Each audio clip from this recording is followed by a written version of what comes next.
I saw this video that came out, and I was kind of thinking about watching it, but it's kind of long. I don't know if you guys have seen it. SlopTube and Weaponized Ignorance. It's a good video. Oh, you guys saw it? Really? Oh, when did you guys see this? What the hell? You watched without me. What the frick?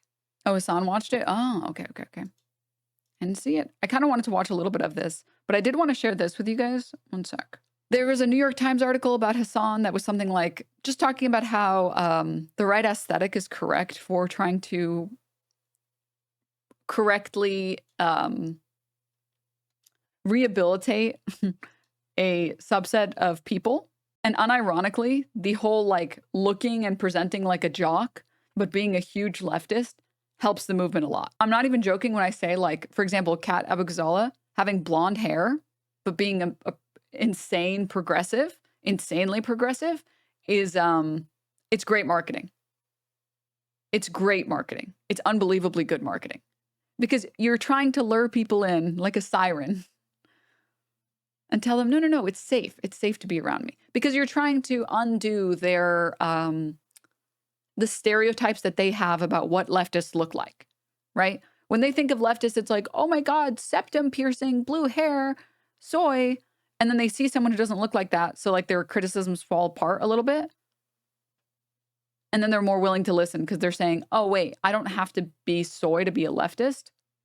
Okay. I don't know if people still use the insult soy. I don't know if I'm dated. That's a little too dated, but you guys get what I'm talking about. So this article came out. It was titled, I disagreed with the initial titling, by the way. I thought the initial titling was a little bit ridiculous, but let me see if I can find it. The New York Times piece was, let me see. New York Times. A progressive mind in a MAGA body. And now I'm gonna disagree on principle and say that they changed it. Okay, good. Because MAGA body is that's not what people in the MAGA crowd look like. I mean, RFK Jr. somehow, despite being as muscular as he is, looks and sounds and acts unbelievably unwell, right?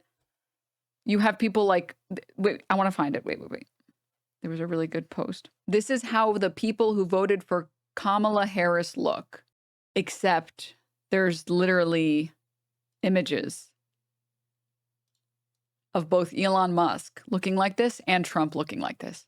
You can't make this shit up. Like, I don't, built like a Cybertruck, derogatory. Anyways, I'm glad they changed it to a progressive mind in a body made for the manosphere. Hassan Piker pumps iron, likes weapons, and wears pearls. His brand of masculinity has won him many fans online, has been a very useful vehicle for his politics. And I agree with that. Because like it's the same reason that like Starship Troopers had all of these like fit, gorgeous actors in the movie, right? It's to sell an image. It's to sell this utopia image to better package the reality that this is a fascist world, right? And people get lured in by aesthetics all the time. The goal is to lure them in with aesthetics and then have better politics. So, I'm not joking, guys. Ethan Klein literally went on his Instagram story and made 1, 2, 3, 4, 5, 6, 7, 8, 9, 10 Instagram stories reviewing. This is his day off, and he was reviewing this article. But I didn't know that he did this. Ethan Klein using this massive emoji on his Instagram story to block out the part where the article says block out the part of the article where Hassan says, I find anti-Semitism to be completely unacceptable, is so fucking shameless. And he posts this part where it says he blocks commentators for what he sees as overtly hate speech, but not for speaking critically when they challenge his views on topics like transgender rights or the war in Gaza. And right above that, it says, I find anti-Semitism to be completely unacceptable, Mr. Piker said on a call in April. I find the conflation of anti-Semitism and anti-Zionism to be very dangerous. Oh, dude. Dude, stop. No. I'm guessing this was like an ad that was blocked, and then above it is the text, which is why he used this. Why would you? Oh my God, dude. Oh my God. And then he tweeted out probably one of the most insane things I've ever seen in my fucking life. Or he Instagram storied. Ian posted on his Threads? Is that what this website is? I don't know if it's Threads or what it is, but some website. And he said, first time at Gasworks Park. So amazing, 10 out of 10. And Ethan Klein tweeted, he put this on his story. It says, young swastika boy turning his first gas valve. How ill are you? Dude. You literally sound like a fucking crazy person, dude. You sound like a fucking crazy person, man. You've lost it when you're posting like this, dude. You've actually lost it. Between this and the swastika sword thing, I have no words, man. That tattoo is talking to him like the Green Goblin mask. You're not wrong. You're not fucking wrong. Oh, Lord. Where is it? I guess I lost it. But there was something else that, oh yeah, he's like inciting people to harass this journalist. And there were people, I don't even know how I didn't save this tweet. I meant to save it so I can show it to you guys. But it was like a collection of his Reddit posts from his subreddit saying that they were messaging the New York Times to say that they had to issue corrections and that their journalist, the journalist who wrote that specific piece is propping up a terrorist and is propping up a terrorist sympathizer. It's actually insane. It's actually really insane. This Medium article was written about it, it seems like. Ethan Klein's Instagram stories ignite a harassment campaign against the New York Times reporter, echoing Gamergate's toxic legacy. Ethan Klein, host of H3 Podcast, once again found himself at the center of controversy after spearheading a harassment campaign against the New York Times reporter and editor through his Instagram stories. And it says here, shame on you. And it says that the author is Jack Crosby. The coordinated email brigade facilitated through H3H3 Productions subreddit reveals a disturbing pattern of online vigilantism that threatens journalistic integrity and mirrors the darkest chapters of internet history. And let me see if I can find it. Posts on X from April 27, 2025, further highlighting the fallout, noting that Klein's followers were, quote, actively promoting an email brigade to the New York Times to warn them about Hassan's dangerous ideas, such as opposing genocide and advocating for workers' rights. While these ideas are far from radical, Ethan Klein's framing on Instagram stories paint Piker as a threat, galvanizing his fan base into a digital mob. And here's the post that says, report this trash puff piece to the New York Times editorial board. Thanks to user Topway for posting this first today. I'll post a link to their original post in the comments. It's clearly pushed forward by a publicist working for Hassan to get ahead of any negative publicity that is surely coming his way soon. Any day now, due to recent events surrounding his actions and the people he platforms. Guys, Copium, the content nuke, Copium. The content nuke is going to do something any day now. It's going to make him lose all of his relevance. He's going to, Copium. It's surely going to make him lose his audience. It's sure any day now. And it's definitely not Ethan Klein that's losing his audience. It's definitely, surely. And there were a lot of people posting that they said, like, I emailed this right now. I emailed them and I told them that this fucking journalist is disgusting. He's platforming a Houthi terrorist sympathizer, et cetera, et cetera. It's like, dude, I really hope Ethan wakes up, dude. I really hope he wakes up and realizes that this is not normal behavior, man. This is very not normal behavior. You're ill at this point, dude. I did want to take a peek at this video. Up until recently, corporate media and ivory tower elites have held what seemed to be a monopoly on the flow of information. If you wanted to hear an opinion on a contentious matter, you would have to turn on the corporate media platform of your choosing, and you would be spoon-fed an acceptable position on the topic at hand. For a good long while, this arrangement served corporate interests quite well. As Noam Chomsky and Edward S. Herman put it in their 1988 book, Manufacturing Consent, the mass media serve as a system for communicating messages and symbols to the general populace. It's their function to amuse, entertain, and inform, and to inculcate individuals with the values, beliefs, and codes of behavior that will integrate them into institutional structures of the larger society. In a world of concentrated wealth and major conflicts of class interest, to fulfill this role requires systematic propaganda. This model of subtle propaganda and gatekeeping of serious discussion has far fallen out of favor in recent years due to the rise of alternative media figures and platforms. From YouTube to Twitter to Rumble for the really bad boys, these alternative media platforms have proven to resonate quite well with the average person. And for good reason. People have begun to see through the elitist corporate stronghold that traditional media held over the flow of information for decades. And for a lot of people, they've become disillusioned with the status quo that those institutions were propped up to protect. People are tired of feeling as though serious political conversation can only be reserved for ivory tower elites and fucking Anderson Cooper. So when they hear a seemingly down-to-earth guy like Joe Rogan talk with his buddy who has an interest in politics or aliens or what have you, it's easy to resonate with them and latch on to folks like that for insight on current events and world news. Same goes for his contemporaries, who seem to offer an alternative to the polished media institutions of old and instead sell you their personalities, ranging from humble and inquisitive to whatever this is. However, Alex Jones, dude. Man.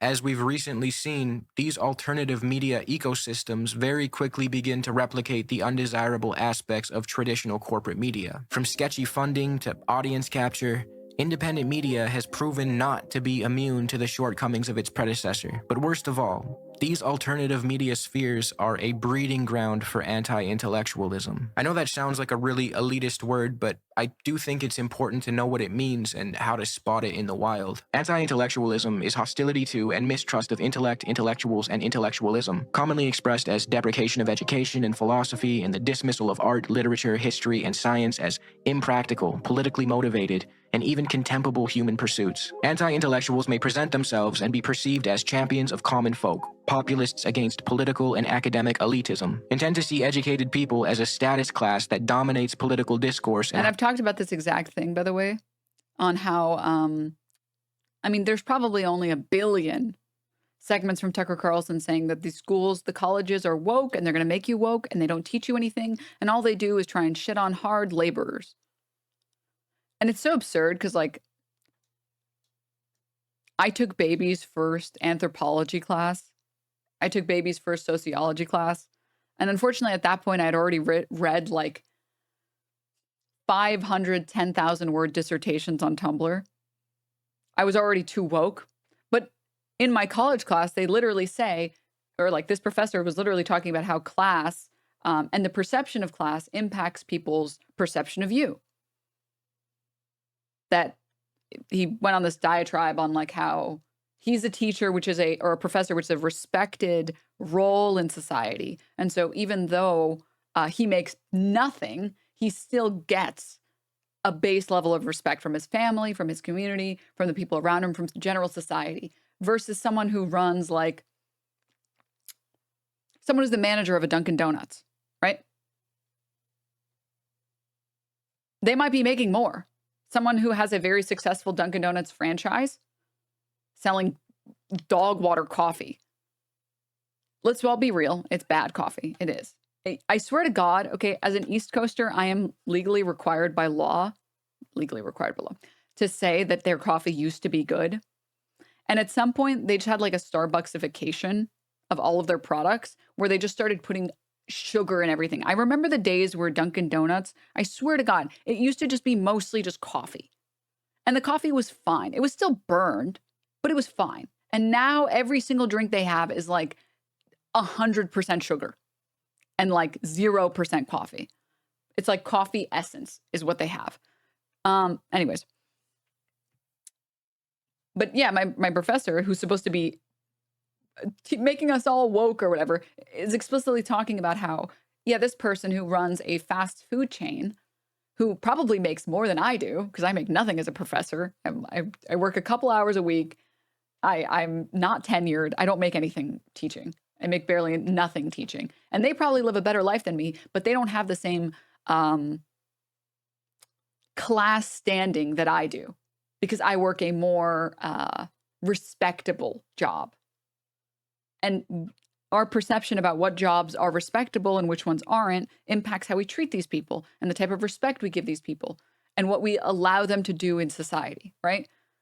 So this, again, this class, this college class, this elitist New York school, they're being taught, hey, yeah, the students who are going to these classes are being taught, yeah, by the way, all laborers deserve respect. Hey, by the way, these perceptions we have about who is deserving of this behavior, who's deserving of this behavior, these things are wrong. And we only have these ideas because we live in a society.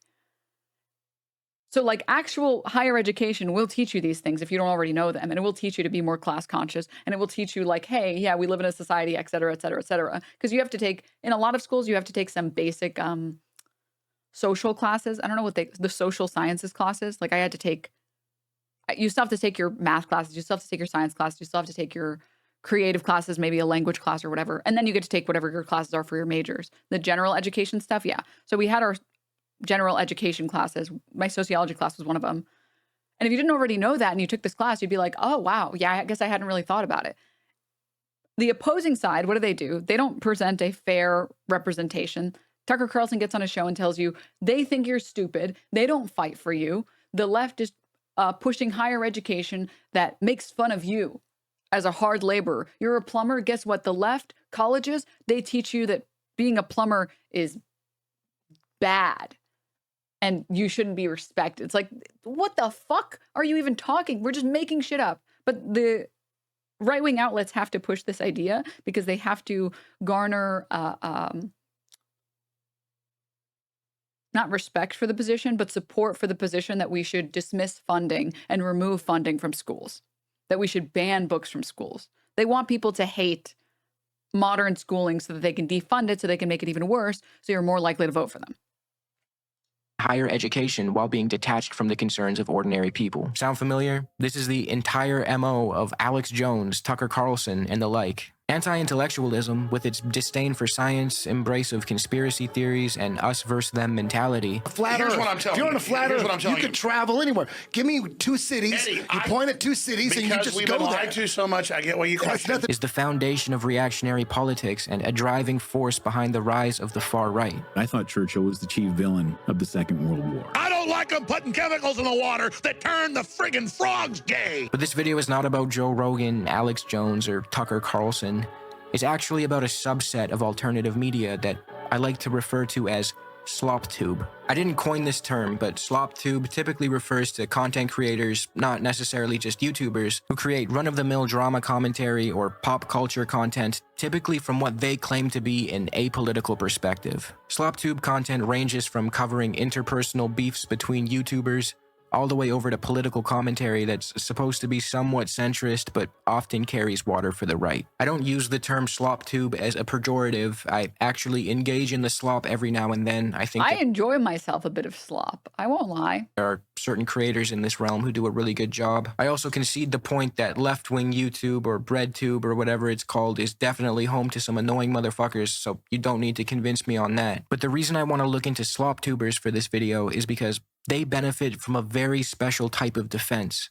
Let's call it weaponized ignorance. It's where they utilize their position as ostensibly apolitical content creators to shield themselves from criticism when they throw their hat in the ring on serious political conversations. They may not even know that they benefit from this, but regardless of their intentions, their positions in the online ecosystem allot them this privilege. Again, I don't think it's wrong for them to cover contentious political topics. I'm actually happy that they do because I think there's things that we can all learn from each other, and discussion shouldn't be stifled due to a perceived lack of credentials. But my point here is that they should treat serious topics with the respect they deserve. That includes backing up their statements with sources, and when they get something wrong on a contentious subject, issuing a correction. Hezbollah's credited with about 500,000 deaths in Syria. Let's ask our friend ChatGPT. I've looked into this pretty extensively. Okay. Hezbollah's killed significantly more people by almost like 10 times, I think. I mean, we don't know the exact numbers coming out of Gaza at the moment. I'm trying to dry off the jack. Are you reading something contradictory, AB? Yeah, I mean, ChatGPT says overall, due to the scale of frequency of IDF operations over decades, they have likely caused more Muslim casualties than Hezbollah. No shot. Hold on. What was the question you asked it? Hezbollah versus IDF, who has killed more Muslims. Ask if it's including the Syrian civil war. I mean, that makes no sense. I've literally fact-checked this a million times, I feel like. In reality, their positions as drama creators actually serve as a shield for them when they irresponsibly cover a serious topic. Like I said. And like the most offensive part is that they never highlight genuine journalism. They never highlight real coverage of these issues. They get on, they say what they want to say, and then they move on. Because I will tell you what I really am excited to do is maybe tomorrow or Wednesday, we'll see when I have the time to, or maybe even just like off stream, I'm not sure, but I really want to, and I want to show you guys some of the clips from this if we don't get the opportunity to watch the entire thing. There's a documentary from the BBC on the settlements from Louis Theroux, the settlers on the BBC until Israel. This is from, they're making a joke about how the BBC almost certainly will take this fucking video down at the request of Israel. The godmother of Israeli illegal settlements laughs when she's told the hundreds of illegal settlements she's created in the occupied territory are a war crime. Here, you guys can take a look. I'm not sure if have you guys seen this? Did you guys watch the entire thing? One's if you've watched it in its entirety, two's if you haven't, or if you just watched 1.5 if you've only watched clips. The film is a woman called Daniela Weiss. I had interviewed her, but only briefly in 2010. Even then, she was known as the godmother of the settler movement.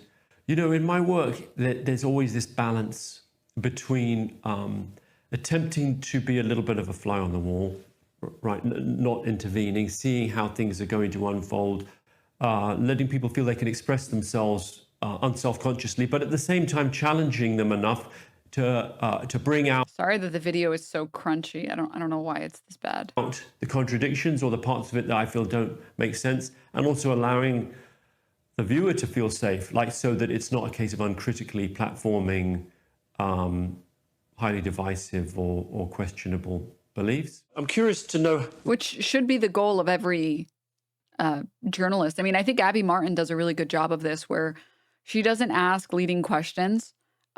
She tries to represent things fairly, and she only steps in when she can recognize that someone is explicitly lying,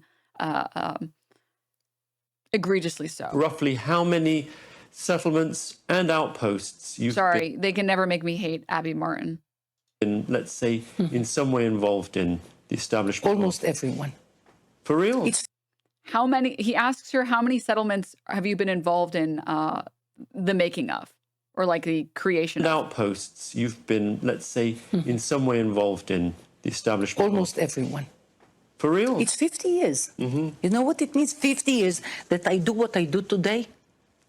Because it's territory that was won in the 67 war, that under the Geneva Convention, transferring a civilian population into a conquered terrain, that's considered a war crime.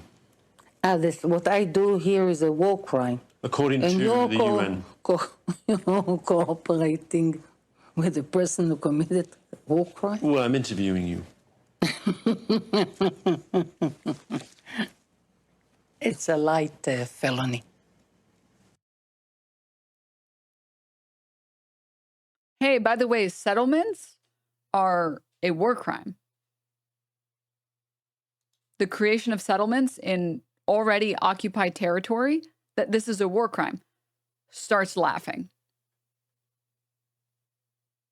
This woman was nominated for a Nobel Peace Prize, by the way.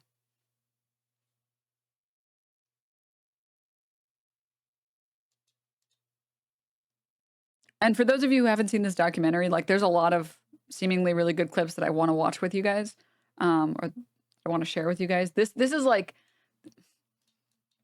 I've spoken to a couple of people who are, they're like leftists.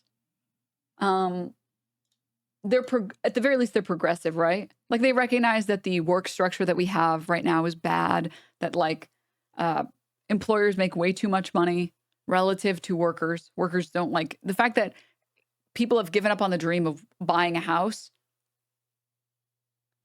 The fact that you can get fired without severance. The fact that jobs went from like 40-year security to maybe you'll stay there a year before they kick you out. Like that this for how much money, for the wealth that America has, that Americans have, for the money that Americans make, we get so little out of it. Like if you even make $50,000 in America, you are making more money than it's like 99% of the rest of the world. It's something obscene. Maybe it's not 50,000, maybe it's a little bit more than that. It's something obscene. Like you are part of the 1% if you just make minimum wage in the United States relative to the rest of the world. Like most of the world is poor. Most of the people who live in the rest of the world, they don't have access to the same niceties that we have. But the problem is that the standard of living has gotten so shit and so expensive, and the cost of basic goods has gotten so expensive. And if you have any health consequences at all, if you have any underlying health issues, you're poor. You will never, if you have any health issues and you don't live in a state where like the state will cover the cost for most of those things, you're fucked.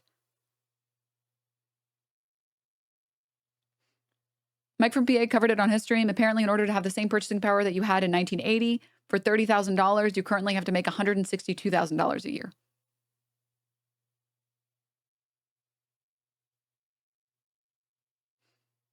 You're saying this as my partner's worked denied her PTO request that's 2 months out.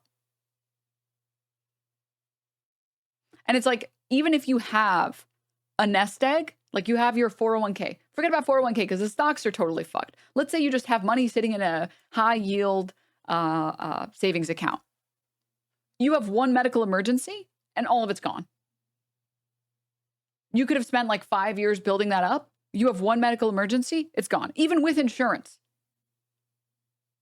It's like, well, I sure am glad that I spent 5 years skimping and saving, scrimping, making sure not to buy my morning coffees and all this other stuff just so that I can save up a few tens of thousands of dollars. And then I got hit by a car, or I got cancer, or etc. You guys can figure it out, the number of things that can happen to you. And you're just like, there's nothing, you're fucked. You're like fucked.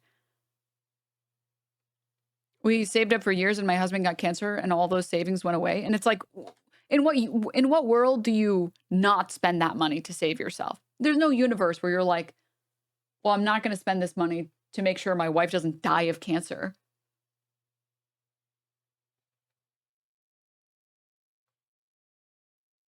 Or you'll get fucked by insurance. Your house lights on fire, right? Because of drier conditionings, because of climate change. And, oh, you didn't read that the insurance policy changed their policy last year and you don't get coverage anymore. So you're getting pennies on the house that you spent decades building up.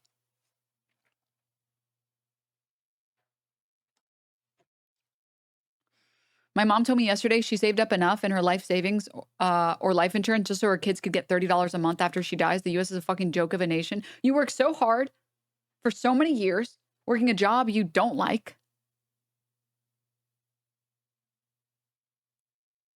And you get fucked for it. You can do everything right in the US and you can still get fucked for it. Because you don't understand, the companies need Red 40 in their candy.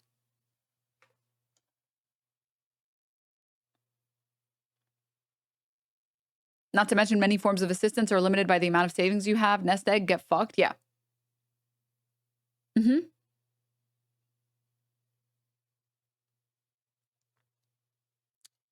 All of that is to say, it's crazy that our country has so much wealth and that people can make so much. And people don't feel, most people I feel like in America feel poor. Because there's never enough money that you can ever go on vacation. There's never enough money that you can just like take a road trip or you can take that time off of work. For a lot of people, the reality is I'm just going to work paycheck to paycheck and I'm going to not spend any money so that I can have a savings account for when I eventually need it. I live in Norway. I had an OD accident rendering me handicapped after a year in the hospital. Now 2 years later, I have more money on welfare than when I was employed. This is why we make fun of EU accents, by the way. Just so you guys know, for any EU chatters in here, it's the only thing we have. Just let us have this. It is not a fair trade-off. It is not you guys get, I had EU friends back when I was big in MMOs, and they were getting paid to go to college.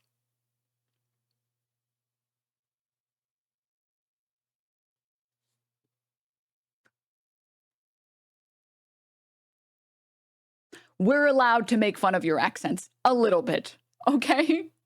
Just give us this. It's the only thing we have. All right? Let us say wee baguette. Let me play a Canute clip and make fun of the Swedish accent. Please. That's all I ask, okay? That's all I ask. Is that too much to ask for?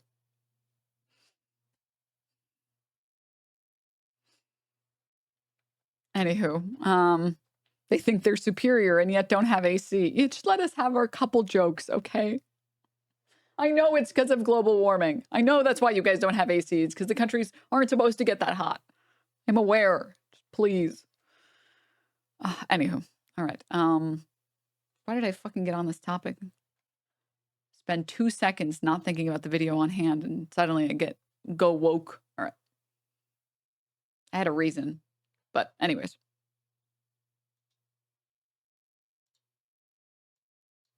Hold up.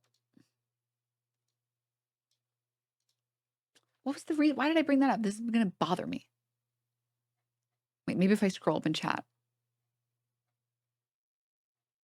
No such thing as a poor country, only exploited ones. Correct.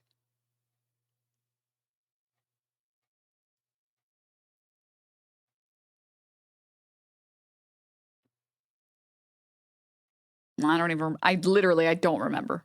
I literally don't remember. Oh, God. Anyways, I wanted to play this clip from the documentary as well.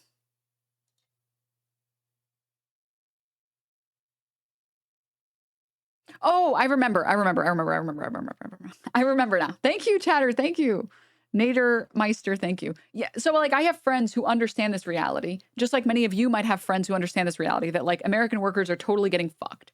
That corporations are making way too much money. They're not paying nearly enough in taxes. And it's not fair that we are the richest country. And yet you have to fucking drag yourself to work where you can be fired any day without severance. You are probably never going to have a union. You're probably never going to have a house. And God forbid you have any medical emergency ever. So there's already enough people in the US that share our beliefs, that think that the system is fucked, that we are getting screwed. They might not call themselves socialists.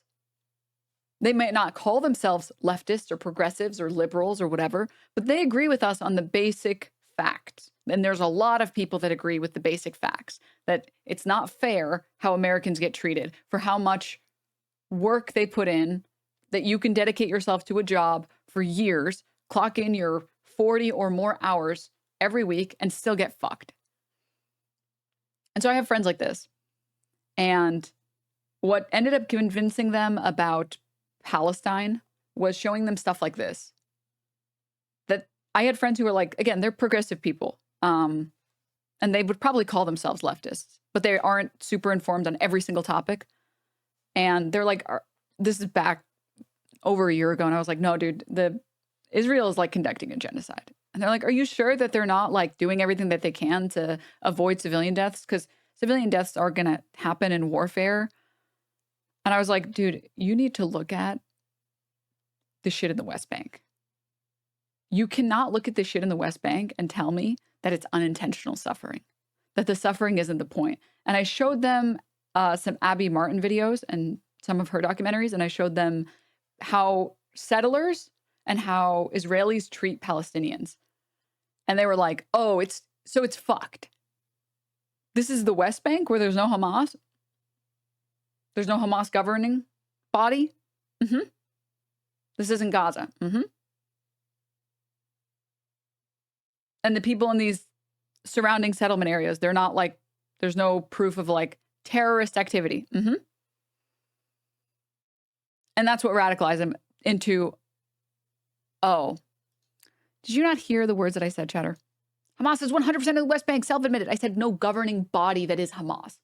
The defense on why they're allowed to target everyone in Gaza, why people feel vilified and saying, I don't care how many Palestinian babies die in Gaza, is because they always pull this 1990s, 1980s vote where they voted in Hamas. But again, I'm not even going to get into the details of that. Let's just pretend like all of that is accurate and true, and as if that even fucking matters.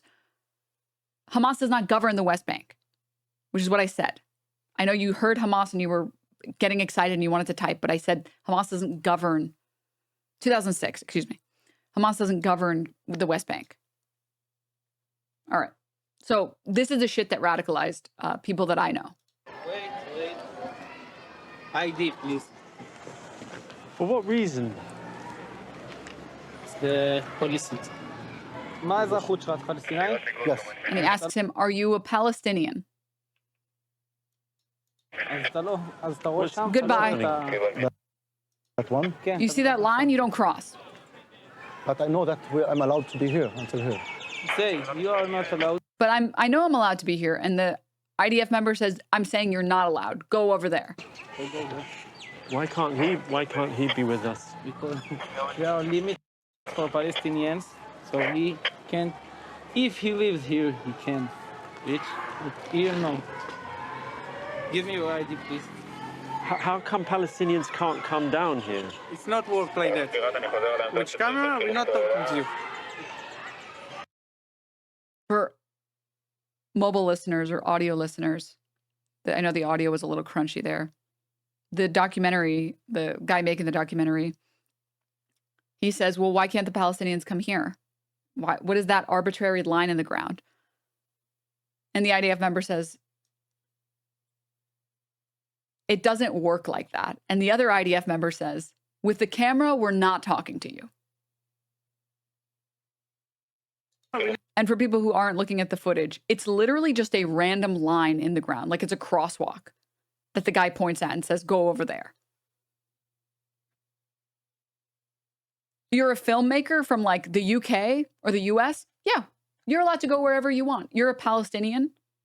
You're indigenous to this land. Your grandfathers and great-grandfathers and great-great-grandfathers have been here. Your lineage goes as far back as you can. No, you're not allowed to walk here. This is for Israelis and anyone that isn't Palestinian. Like, how do you justify this?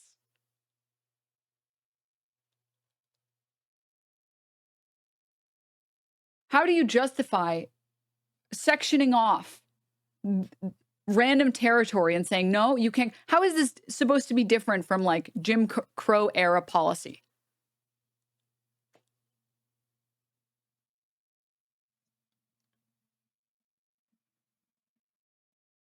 We know you haven't done anything wrong, but you are not equal to us. You can't go everywhere the way that we can go everywhere, so don't cross that line.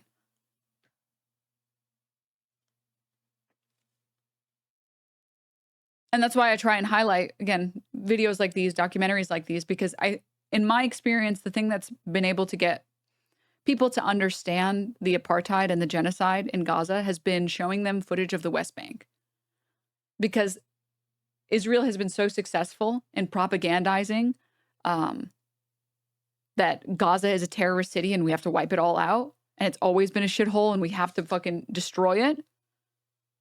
The thing that I've had the most success with has been showing people footage of the documentaries like these and footage like this of how random Palestinians that are they're just human beings.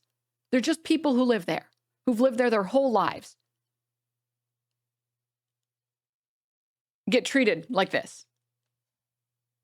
The other one that's like really damning is the guy who lives in, he lives inside of a fucking checkpoint, that anytime he wants to leave his house or enter, he has to go through this fucking checkpoint. Because they didn't, again, the cruelty is the point. They want to make it as obscene as possible and make their life as hard as possible because the goal is to get them to relocate. But I want to let this play. It seems ironic that that's the visitor center, right, for tourists and whatnot, and he can't actually visit in his own city.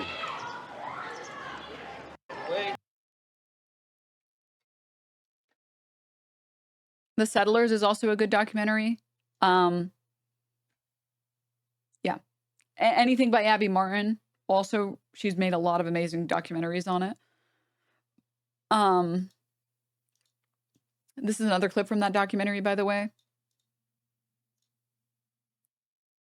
At the end of the documentary, he has to hide from the IDF as they're hunting Palestinians, and he suspects that they might kill him too. Thoreau says, "Can we ring the police?" And the Palestinian laughs. There is no one who will protect them from Israel. Something's happening. Will you cover this in full at some point? I would be down to do this maybe on Wednesday. What is it? It's the soldier. Are they coming in?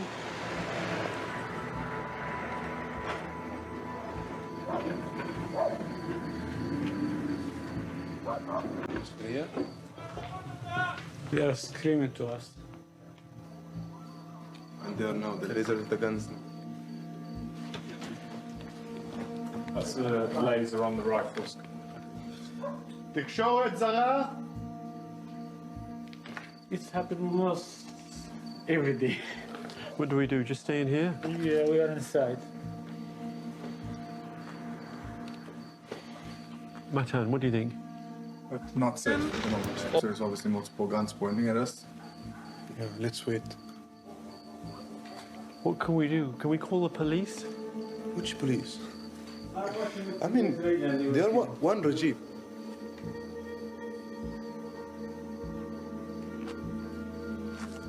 This doesn't worry you? No, because, I mean, we raised in this situation, so it became a normal reality for us. When you are a kid, you just see this army invading your home in the day, on the night. You grow up on this injustice reality that it became normal for you as a human, but it's not normal for anybody, and no one should accept it. This is the one that I was thinking of as well. Thank you to who linked this. I'm sorry, I didn't catch the name. This was the video that I sent to a friend of mine who, like, this video, I'm not joking, changed their mind. They went from feeling like, I just don't know enough about the conflict, like I literally don't. Is it not like a back and forth between Hamas and Israel? And it was this one, how Israel apartheid destroyed my hometown. It's on the Al Jazeera YouTube channel, but I want to show it to you guys. One of the elements of the compared to what way to start the day. I'm about to learn that what I just experienced is nothing compared to what the Palestinians who live here go through every day. What's life here? Sorry, excuse me. The interviewer says, what's life like here? I saw you just pass through a checkpoint. You can see for yourself it's really hard. Fadl, who has lived in this home his whole life. In the 1980s, Israel set up this checkpoint in front of his house. Fadl now has to check in every time he leaves or enters his own home. How do they make life difficult for you? As you can see, they don't even let a lot of our relatives in. My daughter's married, they don't let her come over, but her husband, my daughter's married, they let her come over, but her husband still isn't allowed. When you want to pass, what do you have to show the soldier? My name and my ID number. And you can walk down here? No. Just here. Wow. I'm not allowed to go there. Fadl isn't alone. Thousands of other Palestinians in Hebron are also forced to pass military checkpoints just to go home. The military also bans Palestinians from using certain streets, as Ori shows me. On that street over there, Palestinians are allowed to walk and open businesses, but not allowed to drive. The yellow street on the map is a street where Palestinians are only allowed to walk, not allowed to drive, and not allowed to open businesses. The streets that we're heading towards are mostly sterile, meaning that no Palestinian in the whole wide world can walk on those streets. If you do one step over here, no Palestinians are allowed here. If we take one step here, here Palestinians are allowed. And I don't know any other word to call this than apartheid. All these restrictions help Israel maintain its hold on Hebron, but they're also like this entire documentary. It's only 23 minutes. It's one of the most amazing pieces of journalism that I've seen Al Jazeera put together. But this image is like haunting. It's for mobile users, audio users. It's a man standing behind a gate on a set of stairs, and these stairs lead to his home. And when he wants to leave his house, he has to go down these stairs, stand by the gate, and wait for the soldier to let him out of his house. And when he wants to go into his house, he has to stand by the gate on the stairs and give the soldier his ID, his name, and then they open the gate for him to enter his house. Can you imagine if you had an IDF member at your front door? You had a gated fucking community of one. Every time you wanted to leave your apartment, every time you wanted to leave your house, you had to show your fucking papers to leave. And you had to show your papers to enter. Oh, you want these people to come in? Sorry, your daughter, of course, she's allowed to. Your daughter's husband, she's not allowed to. No. Why? Because we said so. Move it. And the guy has a gun. And you already know how the IDF members with guns feel about you and your people.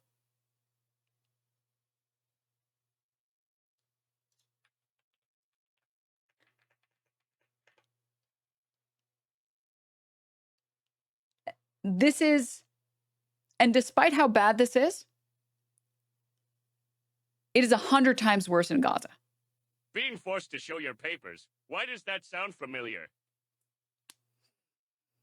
I wonder why the IDF is called a bunch of Nazis. I wonder why IDF members are called Nazis. I wonder why. Like, the West Bank is a fraction of a fraction of a fraction of the level of bad that exists in Gaza. And you expect people, you really live in this fantastical universe where people should be treated like shit. They're not allowed to have food, water. They're not allowed to leave. It's the world's biggest open air prison. They're not allowed to have medical supplies enter, construction supplies enter. They can have their homes bombed, airstriked, their hospitals, their schools, their family members, their limbs. And they need to remain pacifists through it all. Through all of this, they should remain passive. They need to be pacifists. And if one of these people, if even one person loses all of their loved ones, loses their home, their school, all their community centers, and they decide to join terrorist organization Hamas because they don't see any help from the rest of the world, we all have to decry it as terrorism, and all of them should die, and also everyone else in Gaza should also die, because it's only a matter of time before they become terrorists. You set this system up. This is why people don't blame Hamas. This is why people blame Israel. Israel set up the system that allows Hamas to thrive. It's on purpose. Israel wants Hamas to exist because it helps them justify their ethnic cleansing. That's the fucking point. That's why trying to make this into a both sides issue and saying, well, the Gazans and the Palestinians and the Israelis, they just need to hold hands and be friends with each other. It's like you're ignoring the reason why Hamas even exists in the fucking first place. You're ignoring the factors that cause these people to become radicalized. And when you ignore them, it's very easy to blame the terrorists and not provide any context on why the terrorists are being terrorists. This is why people criticize Israel. This is why people say this is Israel's fault. And there's like, the thing is, half the fucking, not literally half, but there are multiple government officials in high-ranking positions in Israel where, again, people in the government, Israeli government officials explicitly stating that Hamas helps them. It helps them justify their ethnic cleansing. And it's good. It is good for Israel. You don't have to fucking take it from me. You can take it from them. So again, this is like, I believe a lot of people are just one documentary away from being anti-Israel.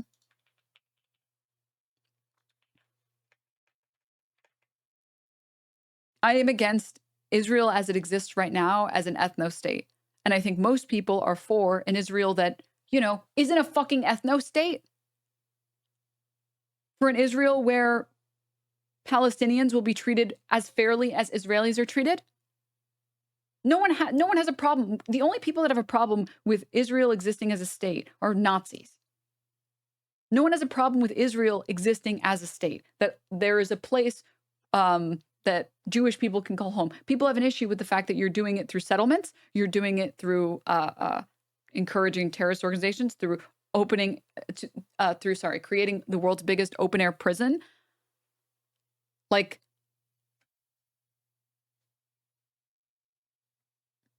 when you look at one state solution, which is going to be the best solution, two state is like, it's not an effective long-term solution. But when you look at a one state solution, people aren't saying, yeah, okay, every single Israeli, every single person who calls themselves Israeli, every single one of these people, yeah, off with their heads. The only people that are saying they're fucking Nazis, dude. people who have any understanding of the conflict understand that there are Israelis that are like, that were born here, or not born here, sorry, born in Israel, who don't have citizenship anywhere else. Where are those people supposed to go?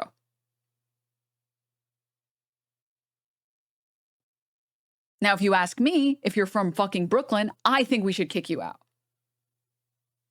I think if you have citizenship from somewhere else, you have somewhere else to go, and you only moved to help encourage the settlements, yeah, you should fucking leave immediately. I'm sorry. I don't cry tears for the fucking 40-year-old from Brooklyn that wants to kick a woman out of her house. If Israel can't exist without apartheid and America can't exist without slavery, then they shouldn't exist. I disagree that they can't. They just won't. Precisely.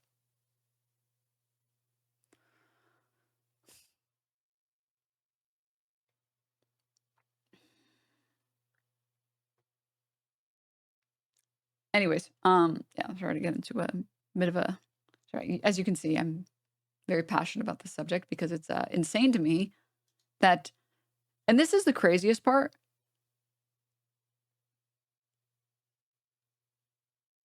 pro-Israel sentiment is already winning so hard in the US. They already have US funding. They already have US weaponry. They have US support. 38 states make it so BDS is illegal.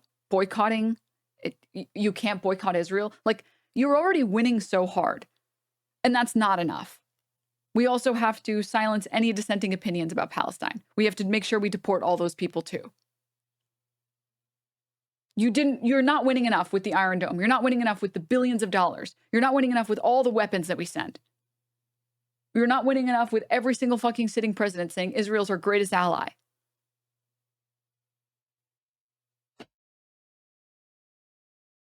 That's not enough. You have to make sure you silence all dissenting opinions as well. What the fuck? Holy shit. It's crazy.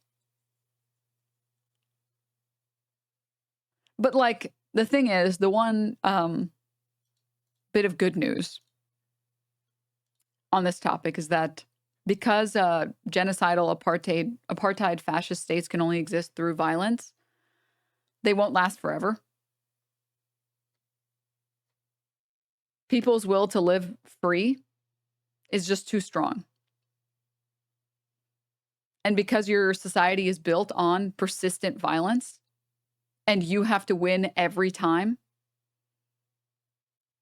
there's only a matter of time before you lose.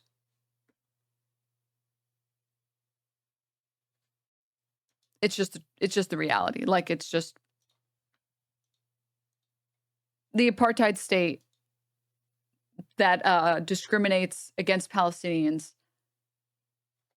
It can only be upheld through violence, and there's a point where it won't be upheld anymore.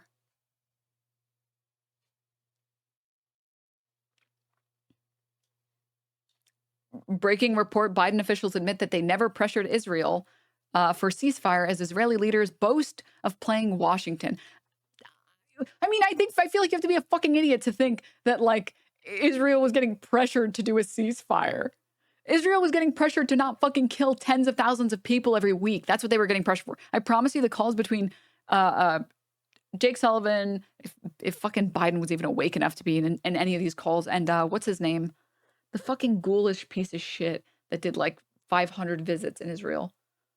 Oh my God, how am I blanking on his name? Did I misspeak? I apologize. Blinken. You have to be an actual idiot to think that Blinken was going there and saying, guys, we really should do a ceasefire. He was going there and saying, can you kill less children? Just kill less. We'll give you all the money, but you just have to kill them slower because it doesn't look good for us. Just like, come on. We're talking PR here. Have you seen the US's track record? We don't care about brown kids dying. We are happy to do it ourselves, but you just have to kill them slower because right now it's just too much and you're losing public support. Just do it more silently. All right? That's what those meetings look like. You're making us look bad is what he said.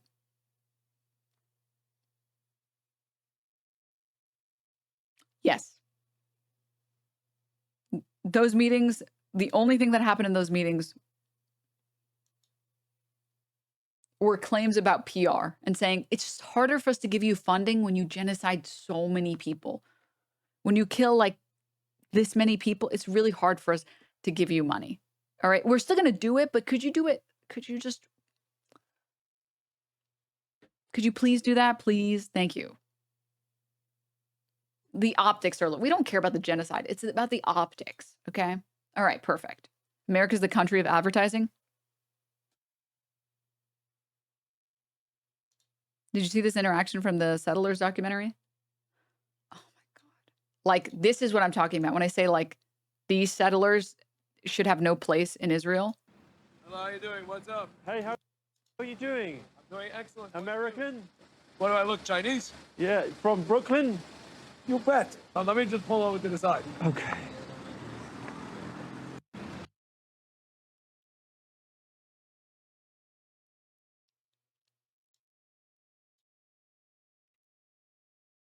If you are displacing Palestinians because you got bored of Brooklyn, you should be deported.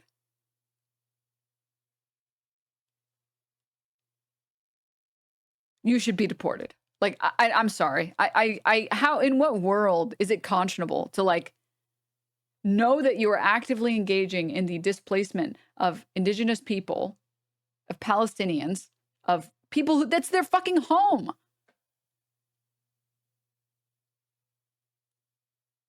Because the cutoff where the guy turns his car around and hits the wall. Shocker, dude. Deport them to New Jersey. No, that's too cruel of a punishment, okay? Even I'm not that cruel. But like, what world do we live in where you can say, hey, if you're like actively displacing a Palestinian from their home because you're bored of Brooklyn, that's bad and you shouldn't do that and you should be stopped from doing that. And then other people will say, wow, so you hate Jews. It's like, what the fuck? Where did you lose me here? What happened here? Because you lost me somewhere. Or clearly I lost you somewhere.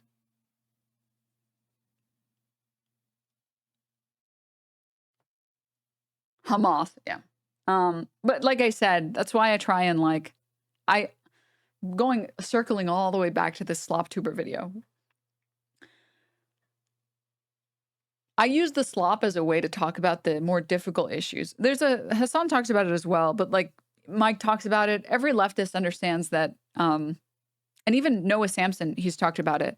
The reason that Noah enters himself into the slop world is because you're only going to be able to bring light to these certain issues if you give people a little, like some crumbs of some fun, because people don't want depressing news all the time, right? I'll pull up Noah Samson's channel.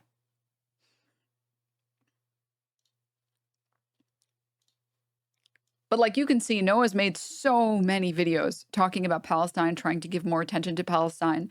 And he's been one of the biggest and staunchest critics of Israel. I mean, we can go back. I don't even know how far back we'd have to go, but like, let's start here from a year ago. Anti-Palestine TikTok.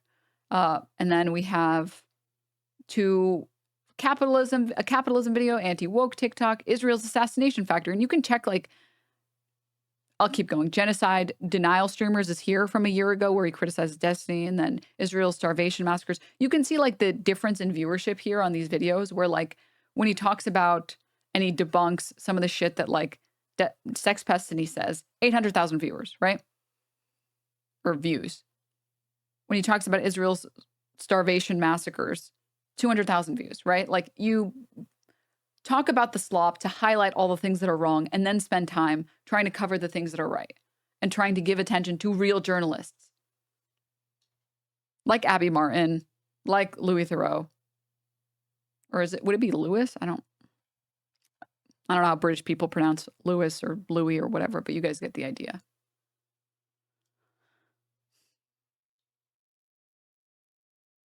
Et cetera, et cetera, et cetera. Louis. But yeah, and that's the same thing that happened with the video where he covers Ethan Klein and all these other people, where the YouTubers who backed the genocide. This part, like, because the earlier videos here, raise your hand for genocide, 140,000 views, right? And in the same way, I personally also like to follow the same mindset, journey, formula, path. You cover the slop, you break down why all the SlopTubers are wrong, and then you give a platform to people who are actually doing real journalism. Actually serve as a shield for them when they irresponsibly cover a serious topic. Like I said, weaponized ignorance. You can think of it as a cousin to anti-intellectualism in the way that it shuns responsible inquiry, and in many instances keeps these creators insulated from having to actually put the work in to appropriately research the topics they broach. Often, these creators dabble in these topics not because they have a genuine concern for the subject at hand or because they cherish journalistic integrity, but because it's an easy way to get views and, more importantly, it's an easy way to stake out a position contrary to a creator they dislike and use contentious political topics as a proxy for personal issues. Which I've said this, I clocked this in my video, and I've clocked this many times. Ethan Klein, for him, none of this matters to him. I think the topic of how Israel exists or Israel's current existence, I think it matters a lot to Ela. I mean, even in the old videos that have all recirculated, where Ethan Klein is like, dude, Israel fucking, this country sucks. You can hear Ela get defensive and she's like, well, the world sucks. Israel's great. Stop it, Ethan. Ethan, stop. Israel is really nice. As we will see later in this video. Keep in mind, this apolitical veneer requires these creators to lend credence to the narrative that the far left and the far right are equally morally objectionable. I'll tell you who we're talking about. You don't think Hassan has influence online? Of course he does. He's yeah. mainstream. For sure. So this is like Donald Trump hanging out with Nick Fuentes. Like, you don't think that matters? Which results in this stupidity being parroted by their viewers. I believe the biggest streamer on the left, Hassan Parker, he's just extremely, radical, and gets people just really worked up. Okay. Yeah. Okay, well, how about we look on the right? Nick Fuentes. Which one do you think That's is a more good point. harmful?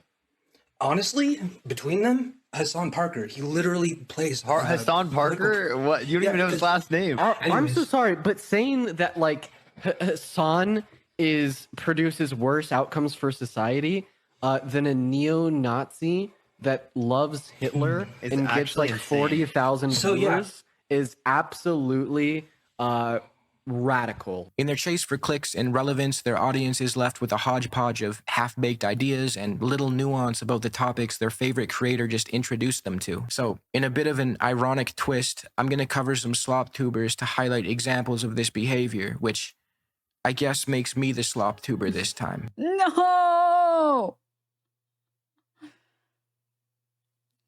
You either die a hero or live long enough to become the villain. Chatter, I think you can be reformed, which is why I'm going to treat you with dignity and respect. All right? And I mostly think you can be reformed because you were kind of standing on business when you said many OnlyFans girls provide quality products. And you're right. All right? I'm sorry, objectively. Many. That's facts, okay? Many of them provide way more value to society than someone like Asmongold does. Actually based. So I think you can be fixed, Chatter. So I'm going to treat you with some dignity. I'm going to treat you with some respect around here. What time is a charity ball? It's funny because like this is such like an esoteric insult at this point that only the people that are super involved even know what the fuck is being spoken about here. Like probably more than half of you have no idea what the fuck he's talking about. And what he's talking about is at the end of Creator Clash 2. I don't know if it was at the end of Creator Clash 1. Creator Clash, I think it was on a Saturday. So Friday they had like I think they might have had the weigh-ins or something and like the interviews. And then Saturday they had the actual fight. And on Sunday they had a gala, which was probably like a 4,000 square foot room with some tables and the saddest mini bar I've ever seen in my life. No shame, no hate. The saddest mini bar I've ever seen in my life. And that was to celebrate the fighters who participated.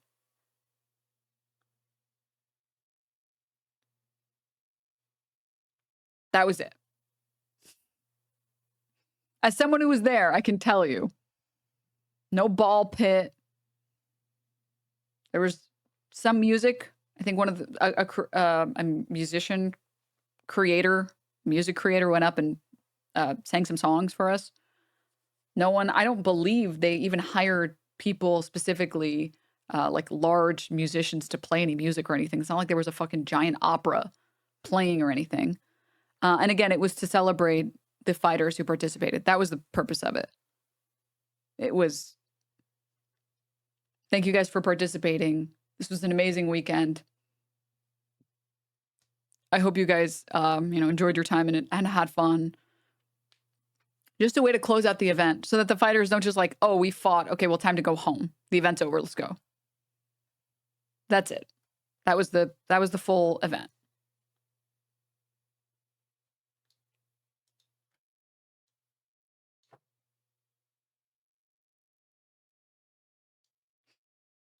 I don't know anything about the context. I just made a joke about your top. Oh, was that about my shirt? Okay, maybe I was just wrong. In which case, if I just spent all this time talking about this, you can see how brain rotted I am. You can actually see how brain rotted I am. I'm cooked. I'm actually cooked.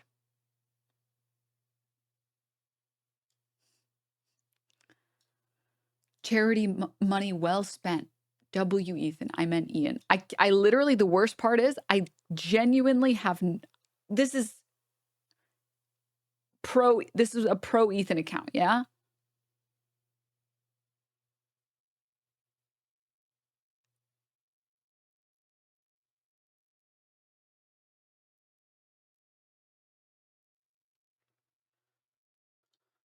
No, I'm not affiliated.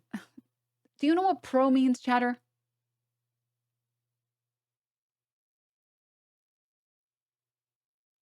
Doesn't mean you're affiliated or that you're on the fucking books, dude. I'm saying that you are pro Ethan, anti Ian. That's your position personally. Which I have to say, dude, all of the people being like, I could host a better charity event. I could host a better charity event. Yep, I could do it. And mine would be so much better. It would be so much bigger. I could make the best charity event that's ever existed. Like,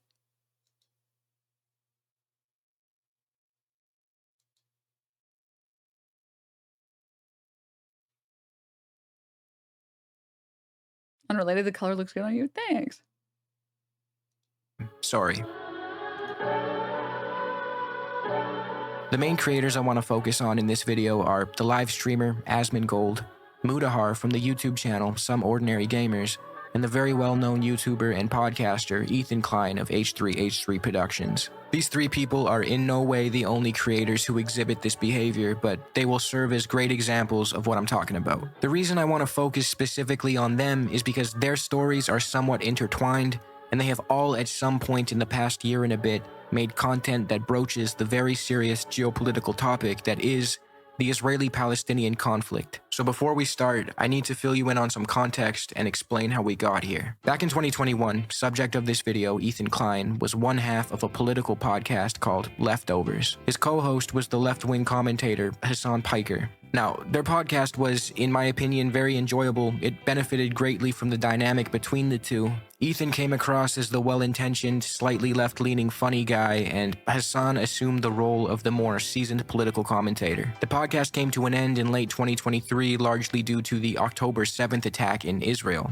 I'm not going to go into detail about how exactly this show and their friendship came to an end because it's not the most important part of this video, and frankly, I don't care much about the interpersonal drama between them.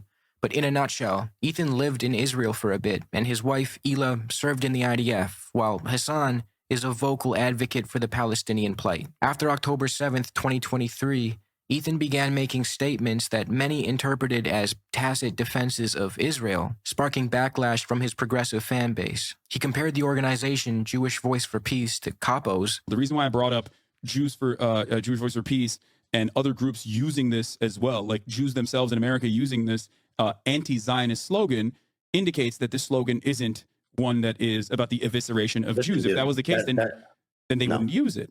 There was Jewish collaborators with fucking Nazis. Ethan, don't do that, please. Don't say that the Jews' Voice for Peace are akin to capos. Made a disturbing remark about Aaron Bushnell by saying he burns alive really good. Not to put this uncouth, but he's a champ at fucking burning alive. I mean, and that sounds bad, but he did it really good. And echoed Ben Shapiro-style talking points by telling a pro-Palestinian sex worker that Hamas would kill him on the spot. As if this would, convince the guy to support Palestinian oppression? I don't know what Ethan's trying to do here. This is like, I think this one's the most offensive insult. The like, yeah, well, they would kill you.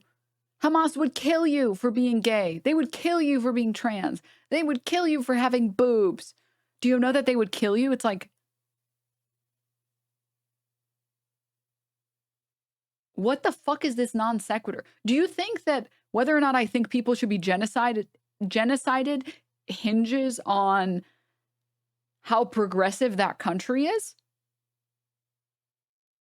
Are you fucking dumb? You know that doesn't impact my opinion on genocide, right? I don't have such shallow opinions on genocide that I think if a country is conservative, it should be genocided and wiped off the earth. Like by that logic, we should also nuke half of the United States. We should just nuke the entire Bible Belt. Like, no, I'm sorry. Just because you don't subscribe to progressive ideology, it doesn't mean that suddenly, magically, I think that you should be genocide. That's the stupidest thing I've ever heard of in my fucking life. What?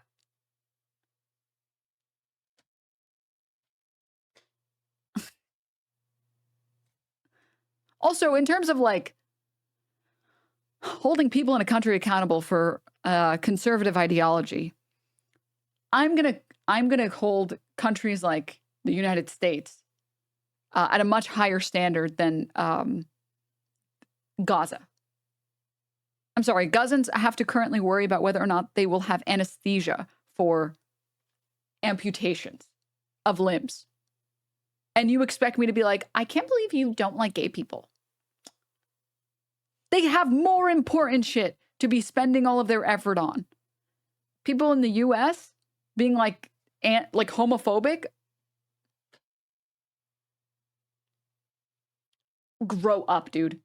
You need to move past this. This is unbelievably stupid. Oh my fucking God. Literally, gay people have done nothing to. I will criticize those people again because their basic needs are being met. Mostly. At least they aren't having airstrikes constantly fucking falling on their homes. Ethan's brand of liberal Zionism increasingly alienated many of his progressive viewers. He later blamed Hassan for this shift, claiming that Hassan's more leftist politics had radicalized the audience into disagreeing with him. Ever since this, Ethan has relentlessly attacked pro-Palestinian advocates. I am so proud to be marching with so many Jews. Yes, the Jews! The Jews are here! Did we mention that? Mm-hmm. And I hope he is. It's crazy that like the H3 people try and make fun of how I look and how I act. And this is their king.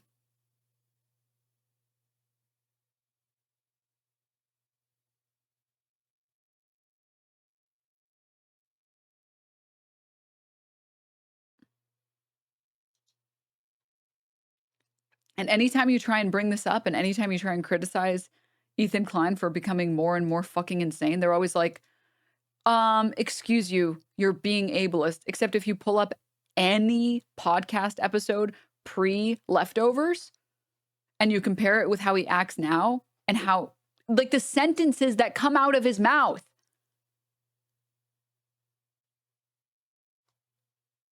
You will see the stark difference. The unbelievably stark difference. And then they still come for me. It's like, dog, like, dude, like, you need to look inward. Like, you need to look inward.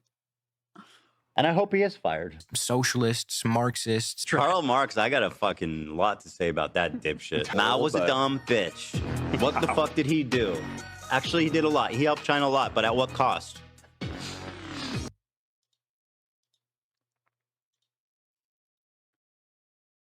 Look at this loser watching other losers talk about bull crap nobody cares about. Ethan sucks, and so do you.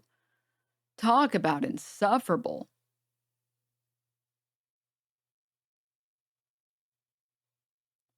You've been on Twitch for a decade and you still haven't learned how to have fun?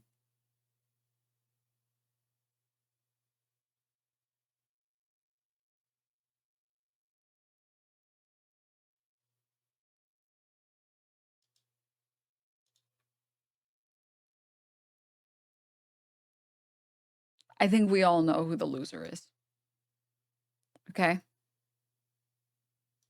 He was actually did a lot for China, I think. I don't know a lot about it. And pretty much anyone to his left, denouncing them as radicals, anti-Semites, and terrorist sympathizers. He's even gone so far as to make a nearly 2-hour video titled Content Nuke Hassan Piker, in which he propagates lie after lie about Hassan, Palestinian history, the Nakba, and so on. But we'll get back to this later. Despite all this, Ethan still claims to be a stalwart supporter of the Palestinian cause. I've been a stalwart supporter of the Palestinian cause for many years. And the reason he feels this way is because he's critical of the current Netanyahu government and he supports a two-state solution. But as has been noted by Iraqi-Israeli historian Avi Shleim and many others like him, by its settlement expansion, Israel effectively killed the two-state solution. What is left of the West Bank is a collection of Palestinian enclaves surrounded by Israeli settlements and military bases that cannot form a viable state. In short, the two-state solution is dead, or to be more accurate, it was never born. The outcome I have come to favor is one democratic state between the River Jordan and the Mediterranean Sea, with equal rights for all its citizens regardless of ethnicity or religion. Proponents of a two-state solution also often tend to quote a famous woman, based? overlook the right of return for the over 7 million Palestinian refugees You and know, their a normal country that isn't a fucking ethno-state? descendants living outside the Israeli-Palestinian borders, despite UN Resolution 194 affirming their right to return to their homes if they so choose. Apart from this, focusing solely on Netanyahu or the far right in Israel obscures the broader reality. The foundational project of Israel is one of ethno-religious supremacy and ethnic cleansing. Even relatively liberal or supposedly peaceful Israeli leaders are guilty of atrocities. To ignore that is to miss the forest for the trees. Ethan opposes lifting the blockade on Palestinians because he believes they would resort to violence if given the chance. A one-state solution just eliminates like one internal faction that is an ever-present danger. And You're telling me if we were to lift the blockade and the wall around Gaza today, there wouldn't be more violence against Israelis? But this I really cannot stress enough that this is the exact argument that slave owners used about not freeing the slaves. This is not a good argument. This is a pro-apartheid argument. It's the, well, you really think if we freed the slaves, they wouldn't suddenly kill a bunch of white people? You can't justify oppressing a group of people out of concern that they would oppress you when freed, that they would commit violence against you, the same violence you committed against them when they're freed. That is not a valid reason to continue in apartheid. It is not, and is not a good justification. It's not a good argument. It's just not.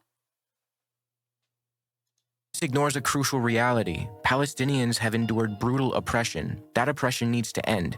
And while some have responded with violence, it's a response to systemic abuse, not some innate desire to harm Israelis. Framing Palestinians as inherently violent and incapable of integrating into a democratic state isn't just wrong, it's racist. As we'll see in this video, Ethan's analysis of the Israeli-Palestinian conflict is steeped in Eurocentrism and reveals what seems to be, if I'm going to be very charitable, a subconscious belief in Western superiority. But first, let's introduce the other two subjects of this video. Speaking of holding a belief in Western superiority, this is Asmongold, a live streamer known for bangers such as, if you want to consider a genocide as a systematic killing of a group of people, they have genocide built into Sharia law right now. So no, I'm not going to cry a fucking river when people who have genocide that's baked into their laws are getting genocided. I don't give a fuck. They're terrible people. These people are not your allies. They are not the same as us. They come from an inferior culture that is horrible. I know Asmongold would never do it for me. I know he would never do it for Hassan. I know he'd never do it for any of these other people. He did apologize for these claims. And he did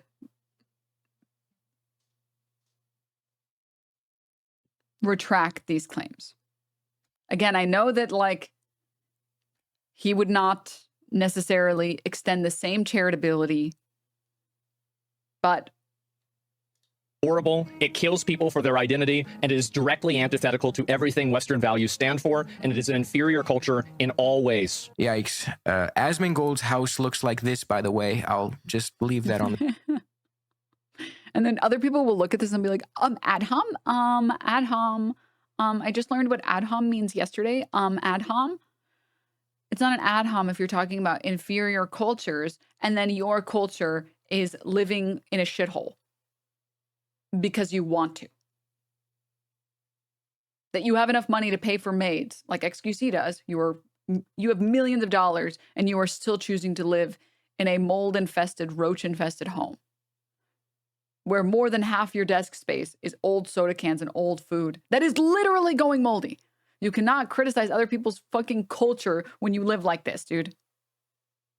Does his apology get rated? Did he get an A+? On the screen for a second so you can get a glimpse of the superior Westerners' living quarters. Now, it is true that Asmongold has apologized for this horrendous statement, and at the time seemed as though he would try to be more careful when dealing with serious issues going forward, but it wasn't long before he was back on the scene with more bullshit. From joking about rounding up migrants dressed as Ash Ketchum. What is the probability that Tom Homan would let me go with him dressed up as Ash Ketchum with watching them do deportations? To saying shit like, the Holocaust probably happened. I think the Holocaust probably happened.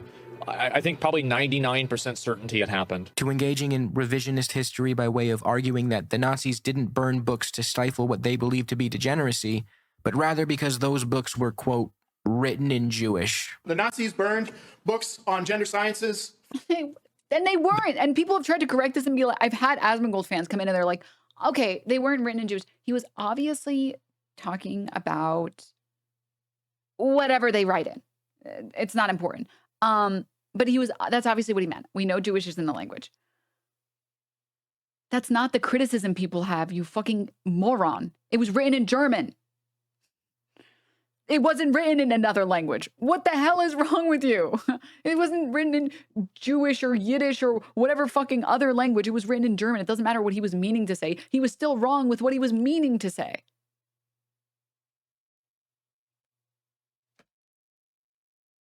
They did do that. First. Now the administration has villainized and marginalized migrant workers, trans. It's a bit of a miss. Like, my understanding is that they burned them not because it was gender stuff, but because it was written in Jewish and not German. This guy is an unstoppable force of stupidity, but a very popular one. Which again, even if he had said Yiddish, that would still be wrong because it wasn't written in Yiddish. It was written in German. Millions of followers and dozens of thousands of people who watch every one of his live streams. These callous and irresponsible statements. Or if he was talking about Hebrew, let's say, even if you give him that, you're like, oh, well, what he meant was it was written in Hebrew. It's like, no, it wasn't. It was written in German. What the fuck are we talking about here? Are being consumed by his massive audience of mostly young, impressionable men. Mr. Gold here is able to evade the scrutiny he deserves merely due to his position in the media ecosystem. He's a content creator who plays video games and complains about how wokeness is ruining them. If the things he said were said on corporate media or by someone with a reputation of serious political commentating, that would be the end of their career. If Jake Tapper or even Jesse Waters said that they were 99% sure that the Holocaust happened, they would probably get canned and have to stake out a new career as an alt-right creator on Rumble. But when Asmongold says it, well, it's just Asmongold. The other creator I want to touch on quickly before we get back to Ethan Klein is this guy, Mudahar. Now, Dude, I fucking...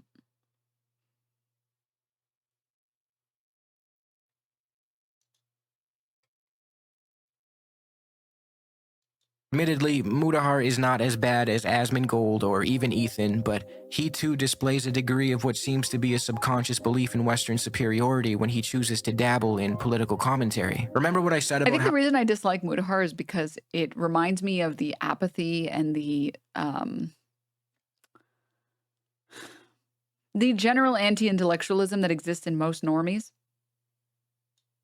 And it makes me sad. Like, most friends that I've had that are apolitical are like Mudahar, where, except for the part where he got radicalized into believing all the shit that Ethan Klein says. But most of the people I know, they're like him, where they're most of the normies I know are like him, where they don't really know anything and they don't feel like learning anything because it's too much work and effort. So they keep saying their normie shit. When they get criticized, they get offended. So they feel the need to defend it, to defend what they said, but they don't know anything. So they make insane arguments and then they just side with whoever's nicer to them. And it's like, you're too lazy to do any research at all. So you just take the coward's way out, the easy way out. You just go with whoever's nicer to you. This is so pathetic.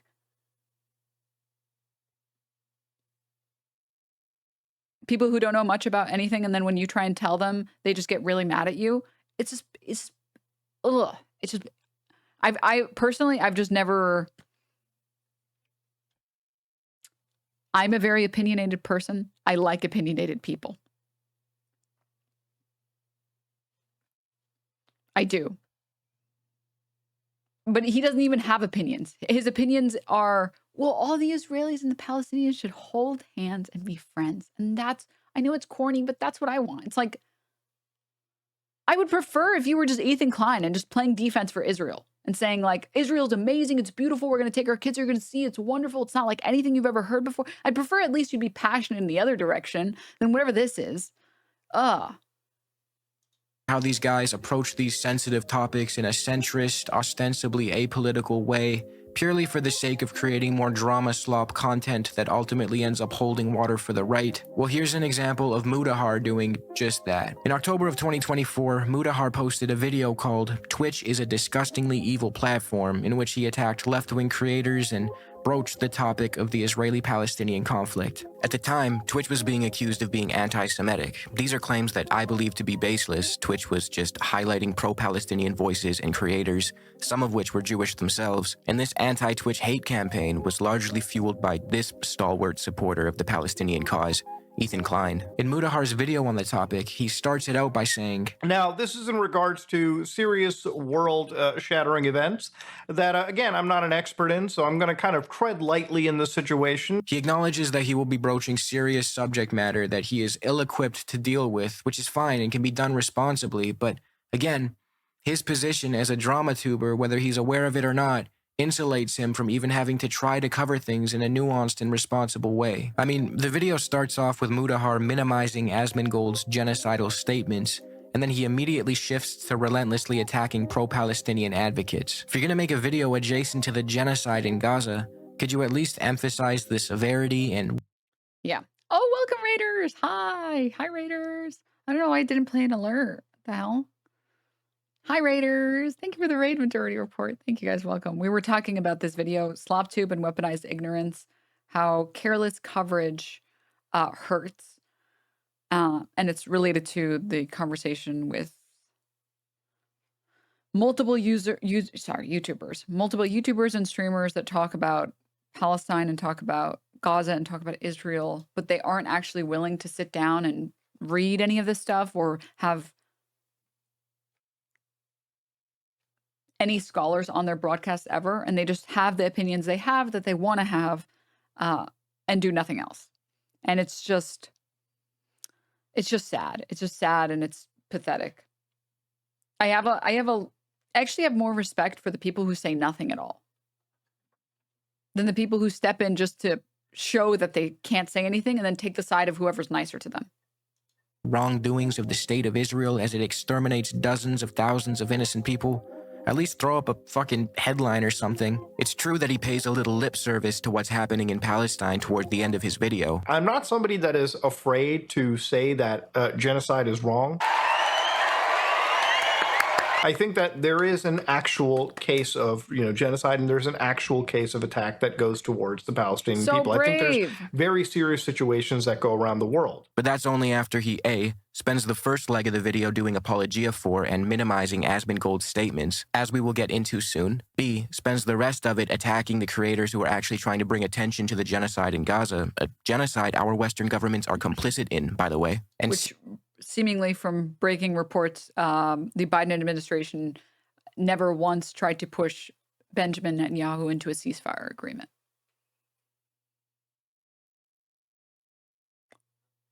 Low key, though, to any Majority Report viewers, are you guys actually interested in watching a conversation between Sam Cedar and Ethan Klein? I'm curious what the Majority Report viewers think. Because on the one hand, it's like, I want to save Sam Cedar and I don't want him to get involved in like the shit show. But on the other hand, it's so fun watching Sam Cedar school people because he knows so much more than these idiots online. It's like the Jubilee video, right? It's like painful, but it's so much fun to watch him fucking school these people. And that's kind of how I feel with this. It's like, oh man, yeah. So good at it, right?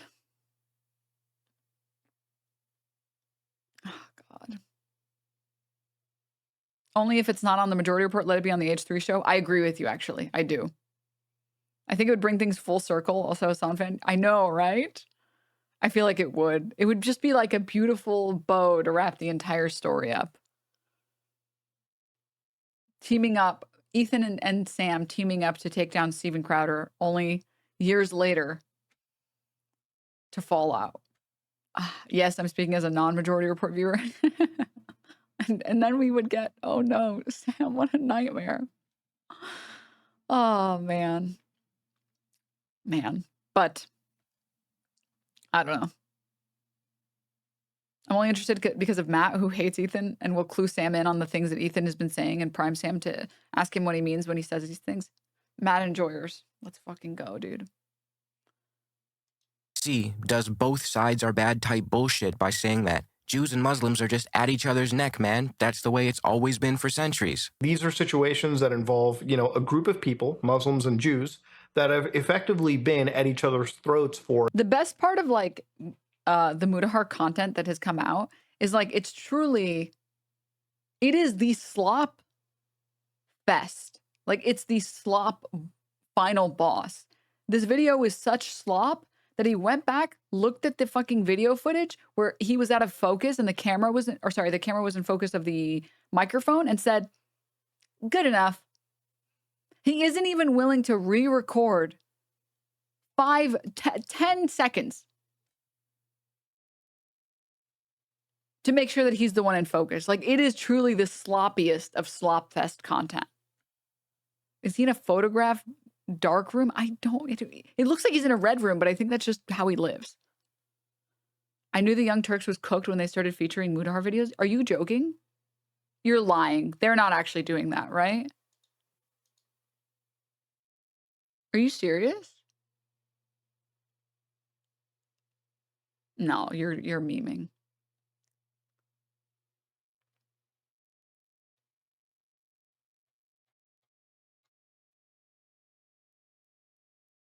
I'm gonna assume that you're memeing. Saw Anna's show one a while back.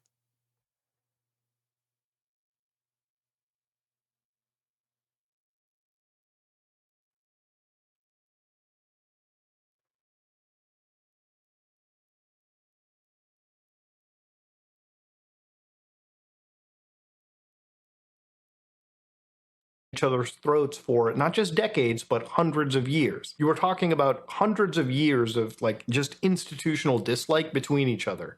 If you've ever grown up Muslim, and I have, then you know that there is a serious culture of anti-Semitism, in amongst the most conservative of Muslim circles. Just as you will know that there is a serious amount of Islamophobia in the most right wing of Jewish circles.